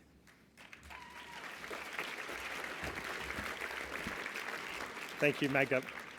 Much of the best work that the Human Rights Commission does is done hand in hand with our partners in the community sector. So it's a great honour to recognise the finalists for the Community Organisation Award. They are Bus Stop Films. For approximately 8 years, Bus Stop Films has provided film studies and filmmaking opportunities for people with disabilities.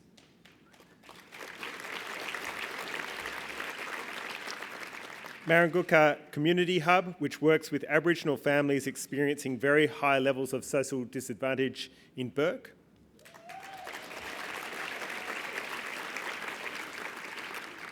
The Mental Illness Fellowship of Western Australia, which provides support for people with severe and persistent mental health issues. Shine for Kids, which uses innovative approaches to support children who have a parent who has been incarcerated.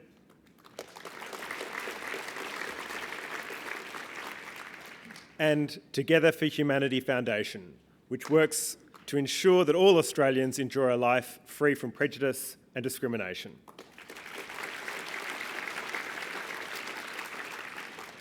And the winner is Bus Stop Films.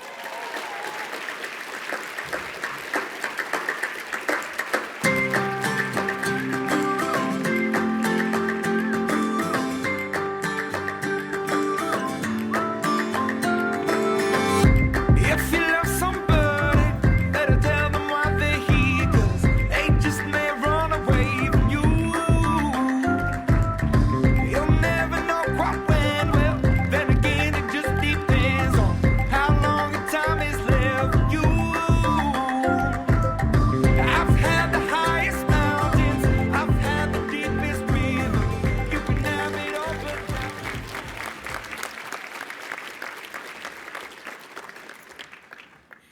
At Bus Stop Films, we have a vision that every single person with a disability would reach their full potential, and particularly our students. And we have a vision that the low expectations entrenched in our society around disability would be completely eliminated, because that is what is a disabling factor in our society, low expectations. And I want to introduce you to an amazing woman who's been part of our filmmaking program journey, who will do our official acceptance speech.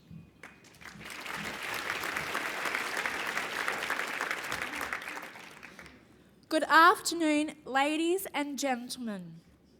My name is Joni Campbell, and I am absolutely delighted and very honoured to be standing here today on behalf of Bus Stop Films.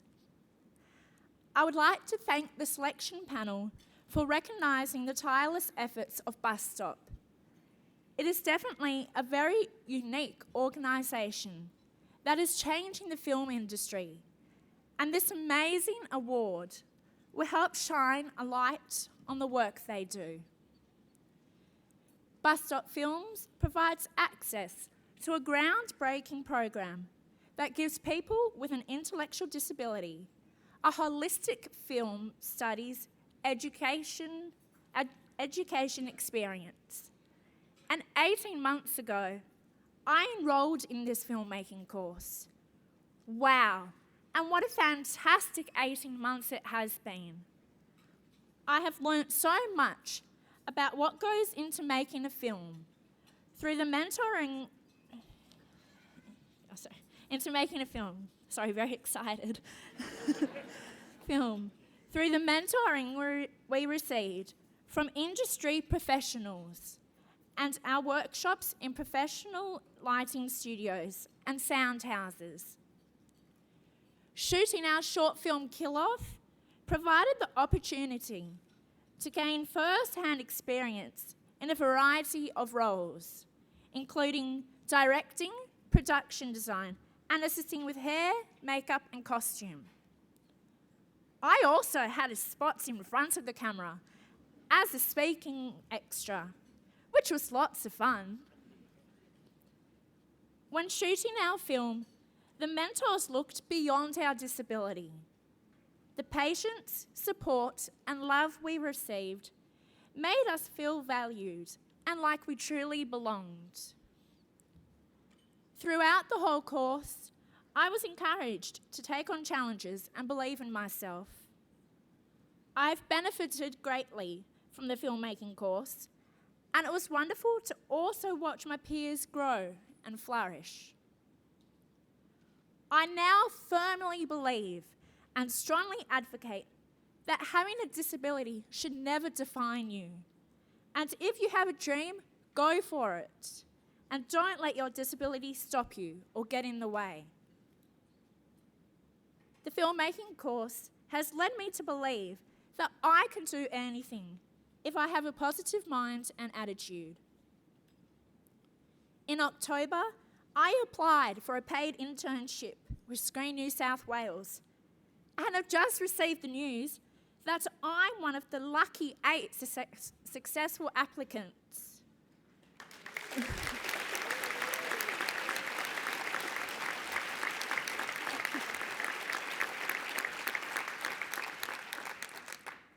So next year, I will be interning as a production assistant on the children's program Play School at the ABC.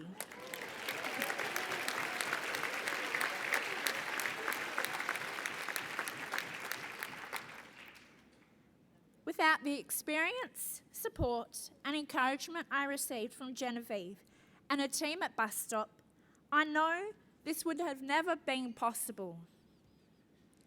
In the future, I look forward to being part of a film industry that is authentic and inclusive. I want to see people with disability in a range of roles, including superheroes and villains, and films made by people who have a vision and a dream and a disability. It is only through being a student at Bus Stop Films that I have dared to think this is possible. Bus Stop is continuing and growing next year. They have funding to make another short film and will be running another beginners class. I encourage anyone with an interest in film to enrol, and maybe like me, your life will grow beyond what you could have ever imagined. So on behalf of Bus Stop Films and all the students of Bus Stop Films, thank you.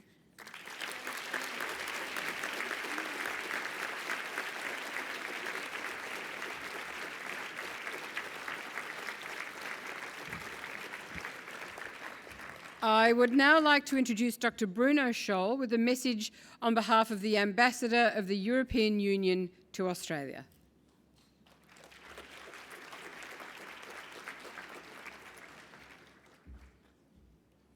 Thank you very much. Dem Quentin Bryce, Professor Triggs, ladies and gentlemen, tomorrow, like you do here, the European Union, together with its 140 delegations around the world, many in much less pleasant places than the centre of Sydney, I must say, will celebrate Human Rights Day. We will celebrate the achievements made in the last decades, knowing very well that inequality and violations of human rights still pose increasing challenges across the world. And we only have to switch on the television in the evening to see, or to see the testimony of that. What we also celebrate is the amazing work by so many NGOs, human rights defenders, and brave individuals, not only to combat human rights abuses in the world, but to build resilience of countries, communities, organizations, and human rights actors. Building resilience is a key element of the European Union's global strategy for foreign and security policy, which our foreign policy chief, Federica Mogherini, launched in June this year, and in which the European Union pledged to foster respect for human rights both within and outside the European Union. The European Union is proud to be the first humanitarian actor in the world, one of the strongest voices for human rights and key diplomatic actor in support of human rights activists worldwide. Human rights are at the core of all our policies. The EU is founded on the values of human dignity, freedom, democracy, equality, the rule of law, and the respect for human rights, including the rights of persons belonging to minorities. And one should not forget that we are built after experiences of probably the most horrendous human rights abuses ever committed in history. We're proud that our human rights are now enshrined in the EU Charter of Fundamental Rights, in force now for less than a decade. We have put in place vigorous measures to prevent and combating all forms of racism and xenophobia. This is indispensable for building of safe, inclusive, pluralist societies based on values of diversity, tolerance, and mutual respect. And still, we are acutely aware how much remains to be done. It is because of our commitment to human rights that we are delighted to be involved again with the Australian Human Rights Award in 2017. This is the second year that the delegation of the European Union to Australia has sponsored this prize, Racism, It Stops With Me, that I've just awarded before, and I've found it particularly fitting as it celebrates diversity and inclusion, the very essence of the European Union, I would think. I congratulate all the winners again for the great work they do, and we, the European Union delegation to Australia, is looking forward to working with the Australian Human Rights Commission into the future. Thanks a lot.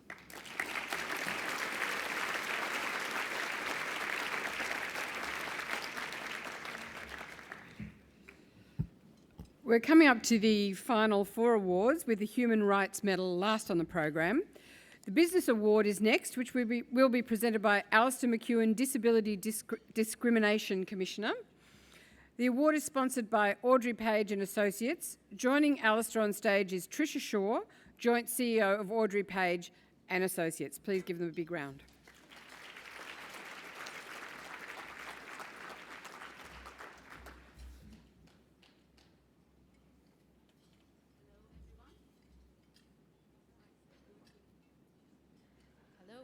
Hello, yep, it's on now.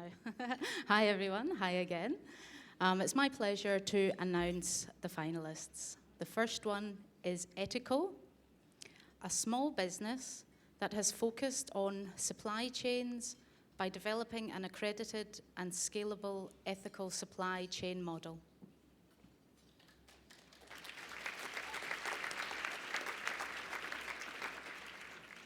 Crown Resorts, which is a significant and meaningful employer of people with disability in a diverse range of roles. Foxtel, whose street TV programme nurtures and supports youth, including the long-term unemployed and those living on the streets. Lendlease, Australian Network on Disability, and Westpac. This collaboration led to the Design for Dignity guidelines, which incorporate accessibility and were implemented at Barangaroo Tower 2. And the last one, Colin Biggers and Paisley. This organisation invests significantly in pro bono work and provides legal assistance to community-based organisations. And now I would like to announce the winner.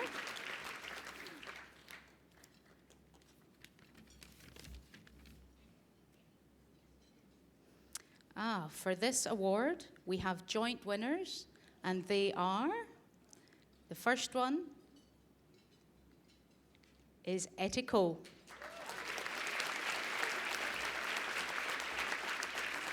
The second winner is Lendlease, Australian Network on Disability, and Westpac.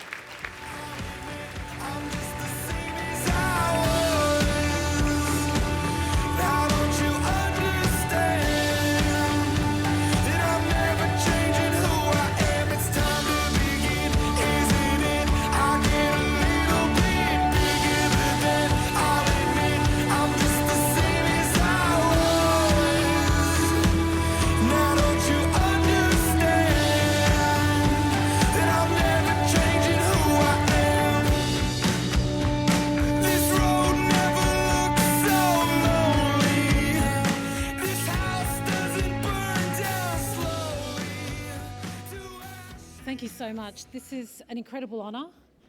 We are so thrilled because this is really the story of the power of collaboration. This is three organisations getting together about how to create great places for everyone. And I want to particularly thank Australian Network on Disability, Jason Barker for his amazing insights and his expertise, and the A&D organisation for their support behind this concept. And look, I'll leave Westpac to make a few words, but from Lendlease's perspective, this is an incredible honour for us. We want to shift the property industry from having a compliance mindset when we're designing inclusive places. It's not just about the technical standards, it's about the experience of inclusion, and that's what makes places great. It's great for business, and it's about ensuring you have a thriving community, but also a thriving and productive and inclusive workforce as well. I'll hand over to Westpac. Thanks. Thank you. I'm Magella Noble from Westpac. I'm quite proud to be standing up here because I never thought we'd get to this stage of working with Lendlease and A&D to produce such an amazing document to change not only Barangaroo but even broader than just Barangaroo. I work in Tower 2. I get the benefits of what we've created out of that document, and I think it's an amazing not only opportunity for corporations to work together, but an opportunity for people to benefit regardless of whether they have a disability or not. So thank you to everyone that was involved in the selection of this, but to Lendlease, Australian Network on Disability and Westpac being at the forefront of working together as large corporations to make a change for everyone, both socially and in an employment environment. Thank you.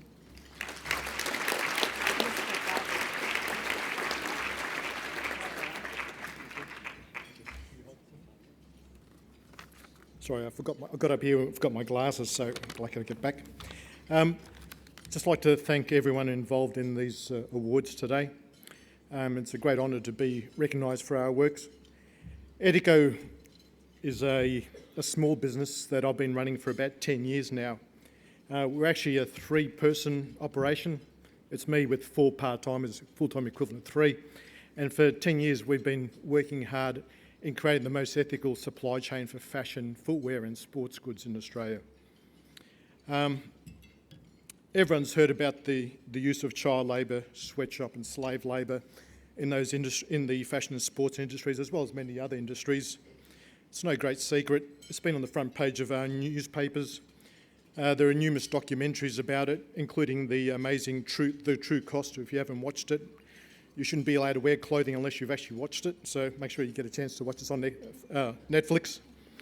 And numerous governments around the world, including our own government, have produced reports highlighting those practices. Yet those practices still prevail in many industries. In relation to the fashion industry, there wouldn't be one person in this room right now who's not wearing something potentially made with elements of child sweatshop or slave labour. That's the reality. In the Australian Fashion Report, which came out a few months ago, they said that out of the hundreds of fashion brands audited, only 2 could prove that they paid workers living wages. Not a minimum wage, a living wage. Only 2 of the hundreds, if not thousands, of fashion brands in Australia. And Edico was one of those 2.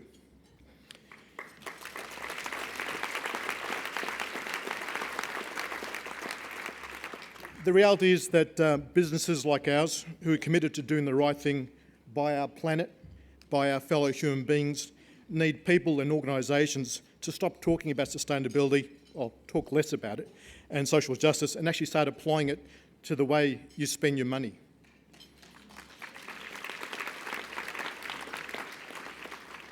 I understand there are some principals in this room. As a former teacher, I think I've got a right to say this, but every student in every school in Australia is taught about the importance of social justice and sustainability, yet those same students are walking around in school uniforms often made in sweatshops.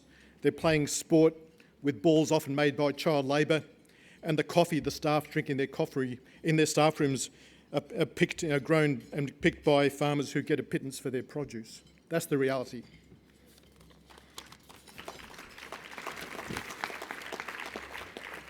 Similarly, every state government and even the federal government itself have an ethical or sustainable procurement policy. And lots of major companies have their CSR policies, which is great. But the problem is, from my perspective, those policies are largely tokenism. And it's, if you want to be blunt about it, it's largely ethical washing and greenwashing. Now, on a more positive note, there is a growing conscious and conscientious consumerism movement in Australia. You see it in the organics industry, you see it in the fair trade movement, which I'm part of, and you see it in the vegan community. It's relatively small and growing, but I'm proud to say that Edico is becoming the fashion brand of choice for many of those who are keen to shop their values. Finally, my team and I are truly honoured to receive this award. It's great to receive recognition for our commitment to helping secure human rights in the fashion and sports industries, as well as for being part of a business model, the fair trade model, which is bringing hope to millions of small-scale farmers and workers in numerous developing nations. Finally, as a small business, we need you guys to buy our stuff, so I've got some discount vouchers on table 20. You get 15% off the Edico website, etiko.com.au. Thank you.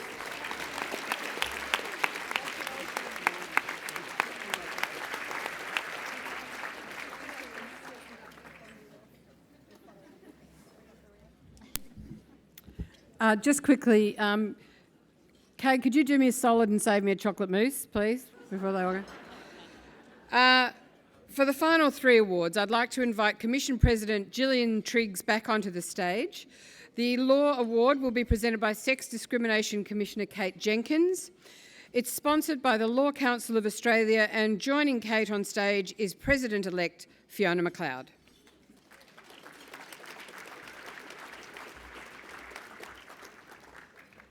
Thank you. And I'd also like to thank Aunty Norma for that warm welcome. I must admit my colleague Al not only signed his speech but he'd memorised it, so he showed us all up. The finalists for this award are Anna Cody from Kingsford Legal Centre, who has provided high-quality casework to thousands of disadvantaged people as well as advocating for law reform. Second is No More Legal Service, which gives free legal advice to people considering telling their story to the Royal Commission into Child Sex Abuse. Morris Blackburn Lawyers, who have led litigation in the public interest for many years, including on behalf of refugees and of workers who have been underpaid.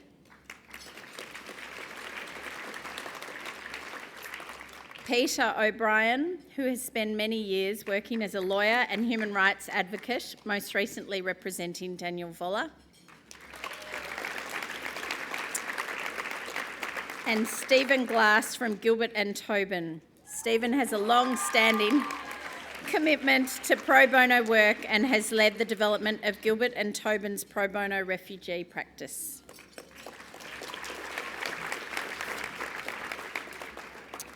And the winner is Anna Cody. I will never let you down.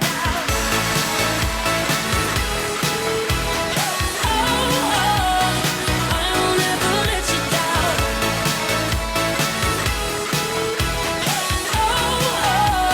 I will never let you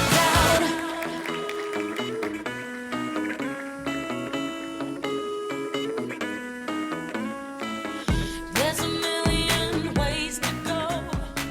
Don't be embarrassed if you lose.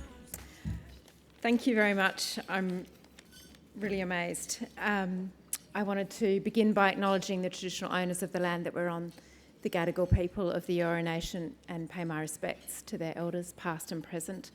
And also thank you to Aunty Norma for your really lovely welcome to us, and to Archie Roach for the song that you sang for us as well. I first wanted to acknowledge as well some of the clients that I've worked with who have really inspired me and kept me going in all of the work that I've done. It's no secret that Kingsford Legal Centre represented Joy Williams, who was one of the first women to bring litigation against the state of New South Wales for having been part of the stolen generation.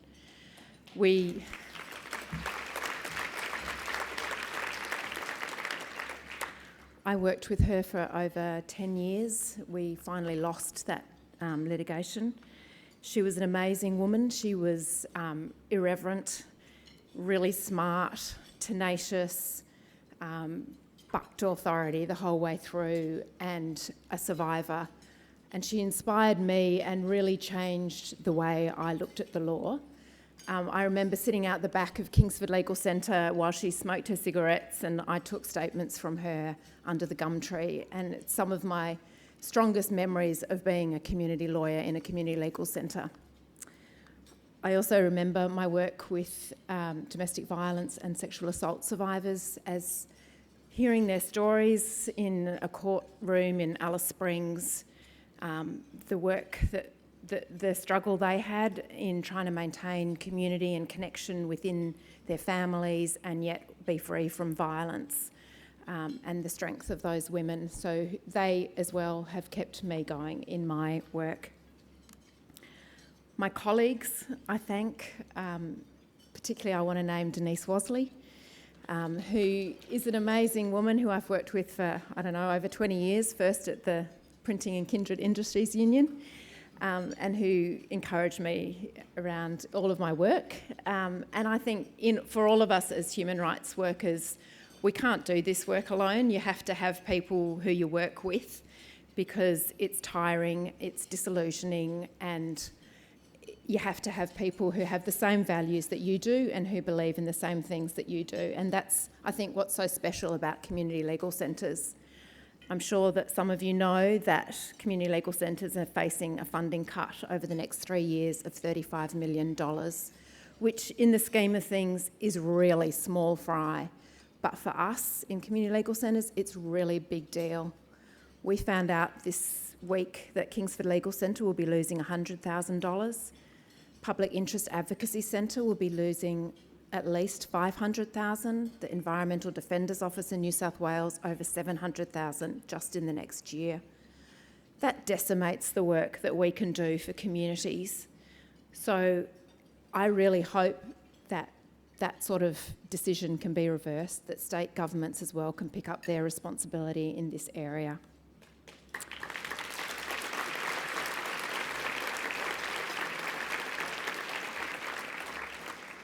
So thank you to all of you here, and it's really amazing to celebrate with you all. And I guess my last thing is just to quote from Bishop Romero, who is an El Salvadoran bishop who inspired me early on at the beginning of my career when I worked in El Salvador. He was killed in defending the rights of poor people, and one of his big sayings was, "Aspire not to have more, but to be more." Thank you.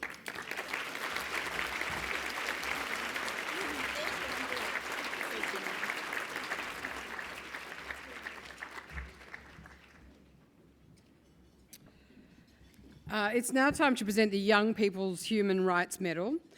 What is notable every year is that the finalists are the next generation of human rights volunteers and advocates, and their commitment and dedication are an inspiration to us all. I just wanted to bring in one other anecdote about one of the reasons for writing the memoir that I wrote was because I wanted to try and understand the courage of my Polish family and what had sustained them through 6 impossibly cruel, awful, unimaginable years. And my grandparents were 45 when the war started. My grandmother Jadwiga was a fat, middle-aged, upper-middle-class Polish matron, not the sort of person you think of as being a hero. And I asked my cousin, what was it that gave my family the strength to do what they did, hiding Jewish people and risking their lives? And she had one simple word to say, which was breeding.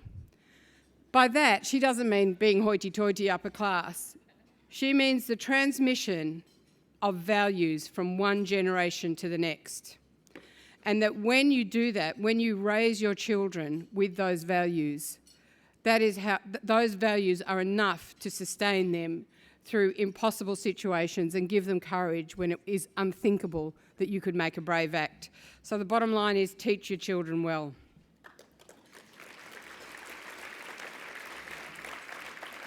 I'd like to introduce Children's Commissioner Megan Mitchell, who will present the Young People's Medal. Joining her is Daniel Creasy from Colin Biggers and Paisley Foundation, who are sponsors of the award.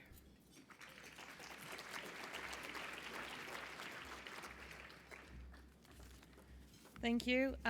It's my great pleasure to present the Young People's Human Rights Medal, and can I say, children have a lot to teach us as well.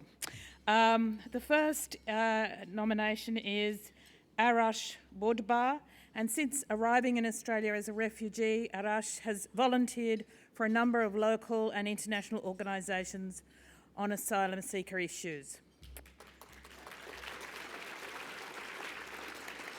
The second finalist is Danica Kalyon, who's raised awareness about human rights issues facing young Australians through her work as part of the West Australia Youth Leadership Roundtable.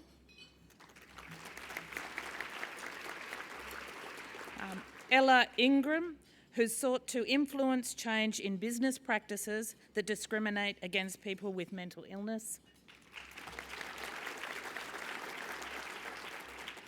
Catherine Lyons. Catherine has advocated tirelessly to increase awareness about the human rights of people with disabilities.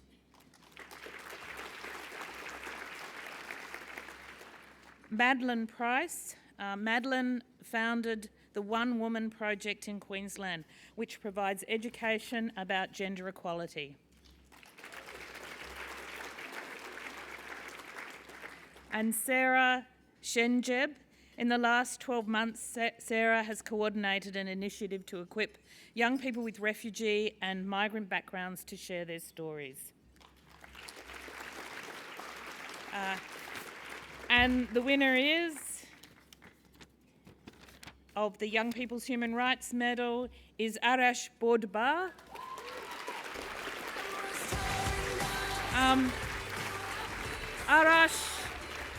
Arash is doing what these young people do, overachieving in Geneva with the UNHCR, so he can't be here today. But his brother, I understand his brother Urshad, is in the house, and I'd ask his brother to accept the award on his behalf.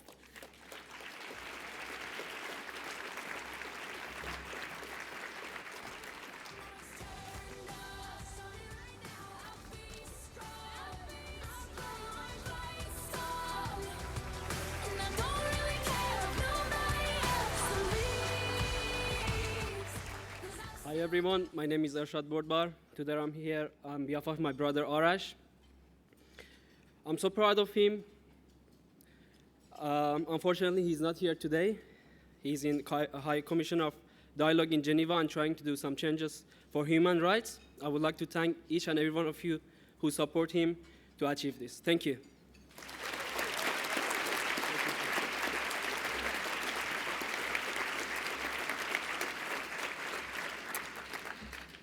Okay, we've come to the final award, the big one, the Gold Logie of Human Rights. This is the Human Rights Medal. Like the Young People's Medal, it's always an impossible choice between some very impressive finalists. Joining us on stage is Joanne Beckett, General Manager of LexisNexis Australia and sponsor of the Human Rights Medal. First up, Joanne would like to say a few words. Thank you very much, Magda. Distinguished guests, ladies and gentlemen, it's an absolute privilege and pleasure, and having heard what's come before, actually quite humbling to be here to present the 2016 Human Rights Medal. At LexisNexis, the overarching mission that unifies us as a global organisation is to promote the advancement of the rule of law. It's well accepted that the rule of law and the maintenance of human rights are connected. Indeed, the preamble to the Universal Declaration of Human Rights states that human rights should be protected by the rule of law. And whilst equality and accountability under the law are basic human rights, about 57% of the world's population live outside the protection of the rule of law. That's 4 billion people struggling for basic human rights on a daily basis. We are very proud to be supporting the Australian Human Rights Commission. And as you've already heard this afternoon, our latest collaboration, Rights App, is another way we support accessibility of the law for all. The Human Rights Medal is awarded to an individual who has made an outstanding contribution to the advancement of human rights in Australia. The medal has a rich history of inspirational and prestigious winners, and LexisNexis is honoured to support such a significant award.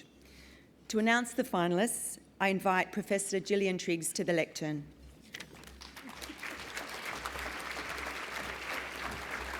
Thank you, LexisNexis, and I have to say that by this stage of the afternoon I've lost my script.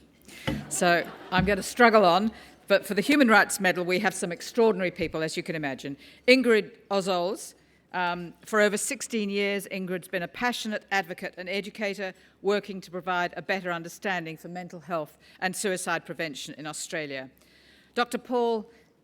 John Paul Sangaran, who's a former Australian Immigration Detention Medical Officer who's risked prosecution for bringing to light human rights abuses within the Australian immigration detention system.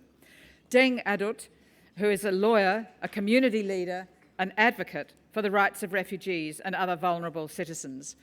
Conscripted as a child soldier in South Sudan when he was 6 years old, Deng came to Australia as a refugee when he was 14 and has worked ever since to bringing mentoring and supporting to the Sudanese community. Pat Anderson is an advocate for social justice, committed to the advancement of the rights of Aboriginal and Torres Strait Islander peoples, particularly with regard to education, health, early childhood development and preventing violence against Aboriginal women and children. And finally, Paul Nonari. Paul's made a very significant contribution in promoting and enhancing the rights of people with disability and their participation in the community. He's a former Paralympic athlete, chair of the City of Sydney Inclusion Advisory Panel and manager of event access and inclusion with the New South Wales Department of Premier and Cabinet. A really superb group of people, each of whom deserves this medal. But the winner is Pat Anderson.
I'm getting to be an angry old woman, so this is very humbling.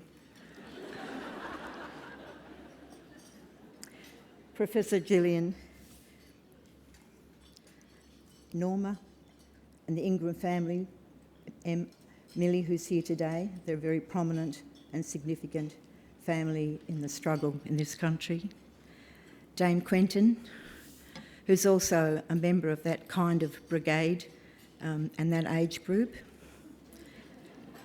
No disrespect. You understand. I know you understand. It's us old women that are important. And Archie, of course, for the contribution that he always makes. And Magda, thank you. Ladies and gentlemen, friends. You know, I grew up in Prep Camp in Darwin. And this is such a long way, not just geographically, but psychologically, intellectually. There could be no further worlds apart from standing here in Sydney today to receive this. And I pay respect to my parents. I too come from a strange kind of family where English wasn't the first language. My mother was part of the stolen generations in the 1930s, taken from Queensland and incarcerated at Carlin Compound in Narwin. And my dad was an illegal immigrant. He never ever had any papers to say he was a citizen of this country. I grew up in a household where English was not the first language, in fact. And my dad taught himself to read and write. And part of the policies of the day was not to teach my mother to read and write. So that's just part of how far that journey is. So I stand here today deeply honoured to receive the Human Rights Award, particularly amongst the outstanding field of finalists. I mean, you know, we're such a wonderful country with so much diversity, and we're so smart, and we punch way above our weight, to use an overworked expression, but we do, and I don't think we truly understand that. I think we are better than we think we are, in fact. I'd like to thank the Human Rights Commission for this honour and congratulate them on the 30th anniversary of its establishment. The contribution that the Commission has made to the civic life of our society and to the lives of many individuals and communities cannot be overestimated. In fact, using the definition that Magda gave of vulnerable people, there was a stage recently where the Commission itself was in that category, in my opinion. I grew up in an environment, particularly with women and families in the camp, and who all had a profound impact on my life. My commitment and dedication to achieving a more equal society was born there, in fact.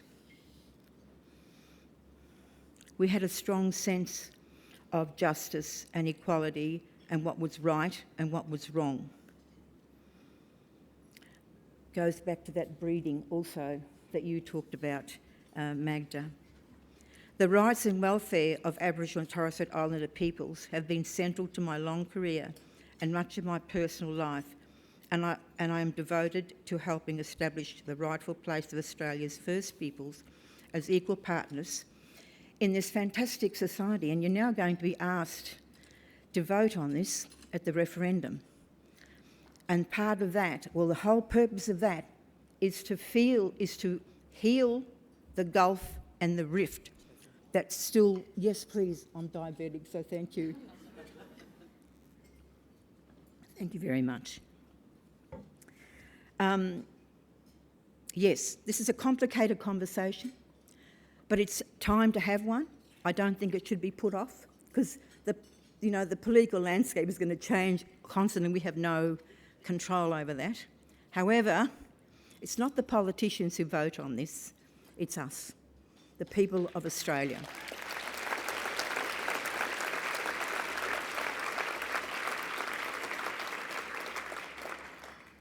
However, they can make things go wrong, as they did in the previous referendum. In fact, the sort of failure rate of referenda in this country, I think the common denominator there is political influence and indeed interference. So we all need to be mindful of what we're doing here. Please inform yourselves, because if we don't do it in this generation, this is a big challenge for us, anybody over 18. We're now going to have to wait then, if we don't do it this time, for your grandchildren to do it. But it's time to finish the unfinished business and to get on with the society and welcome Aboriginal Australians and Torres Strait Islander back into this society. This is our place. That's the end of it.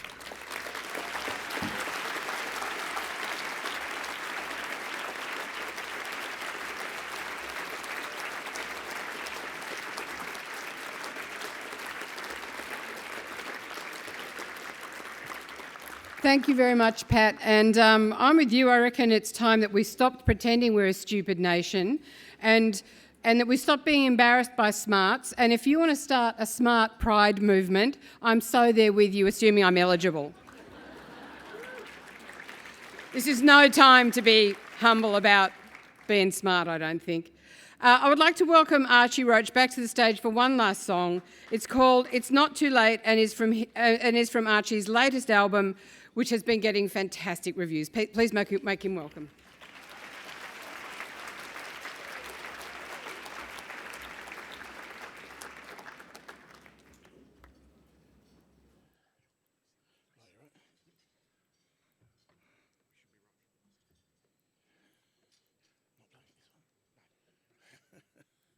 Thank you again. Well, so good. So good. It's great to be here today to see the work that people are doing, and young people, elderly people, and everybody else. And it's what Pat was just saying. This next song, It's Not Too Late, is a prayer. A prayer for the world, a prayer for Australia, a prayer for our children and grandchildren, that they live in a better world. they grow up to live in a better world. And that's what we do as older people. We try to create a better place for our young people. And that's what I see here today, that we are creating or striving to create a better place for our children, our grandchildren. And I'm sure that it's not too late.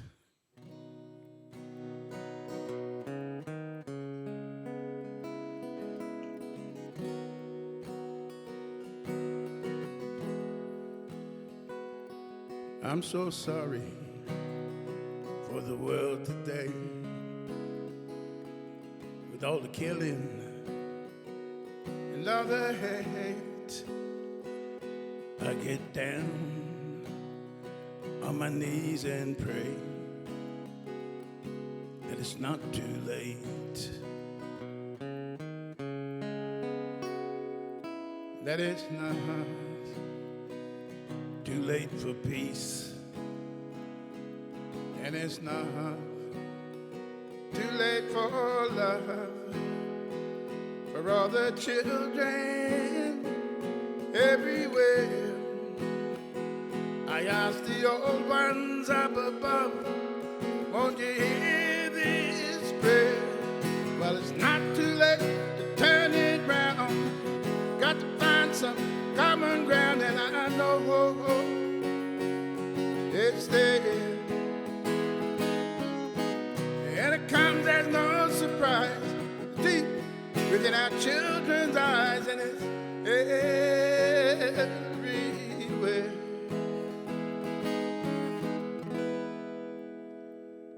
Oh yeah.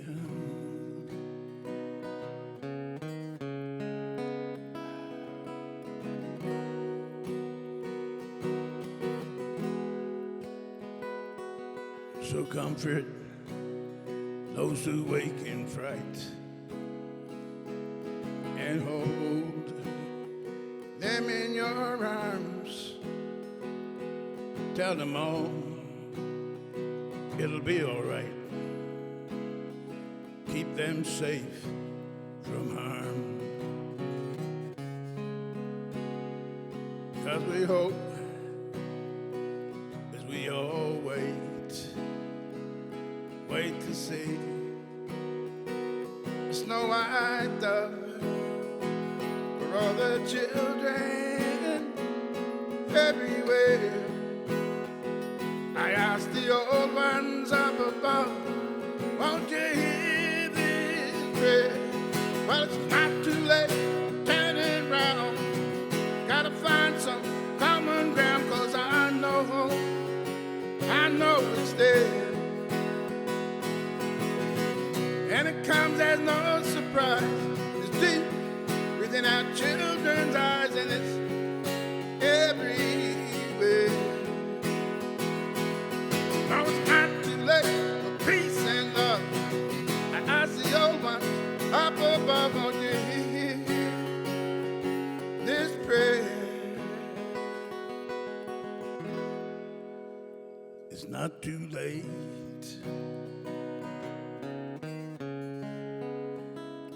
Not too late.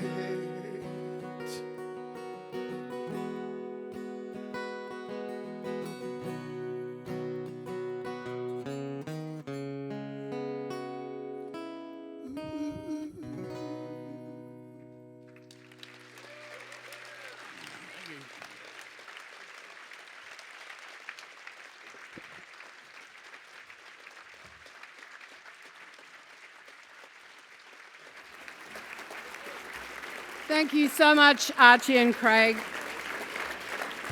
Well, that fantastic performance brings us towards the end of the awards.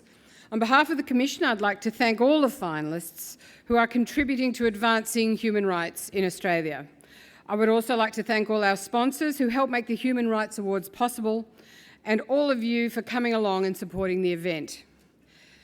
A special thank you to President Gillian Triggs, as this will be her last awards as President.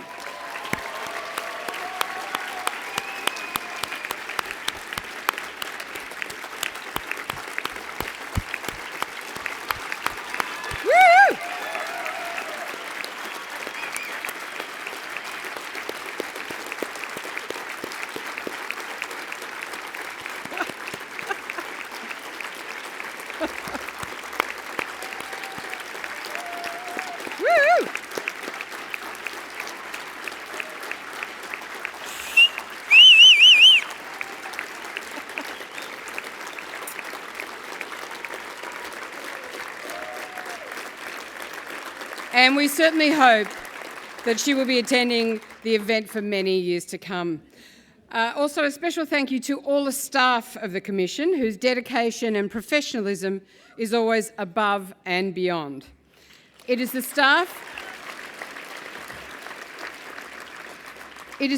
who have kept the organisation going and still doing its important work despite a lot of noise and criticism in 2016. And a special shout out to the complaints staff who have an impressive track record in mediating and conciliating thousands of complaints.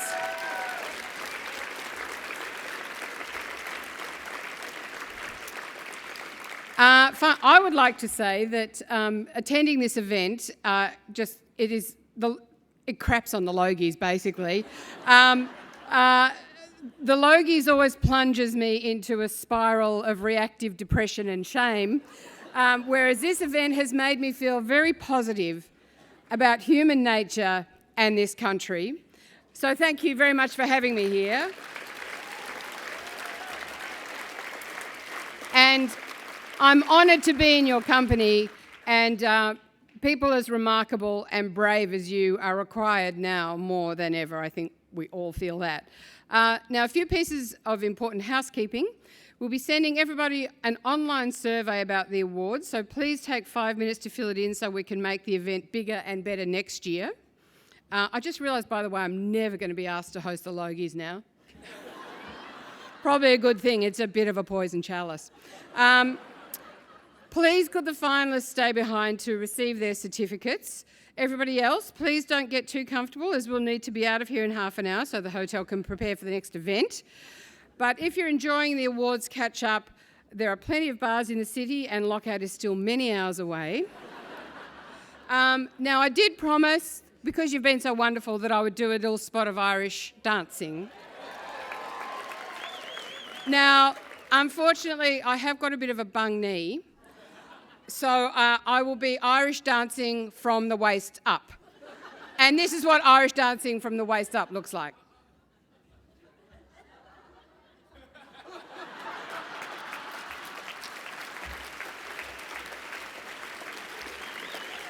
Thank you and good night, and thank you for a wonderful afternoon. Thank you.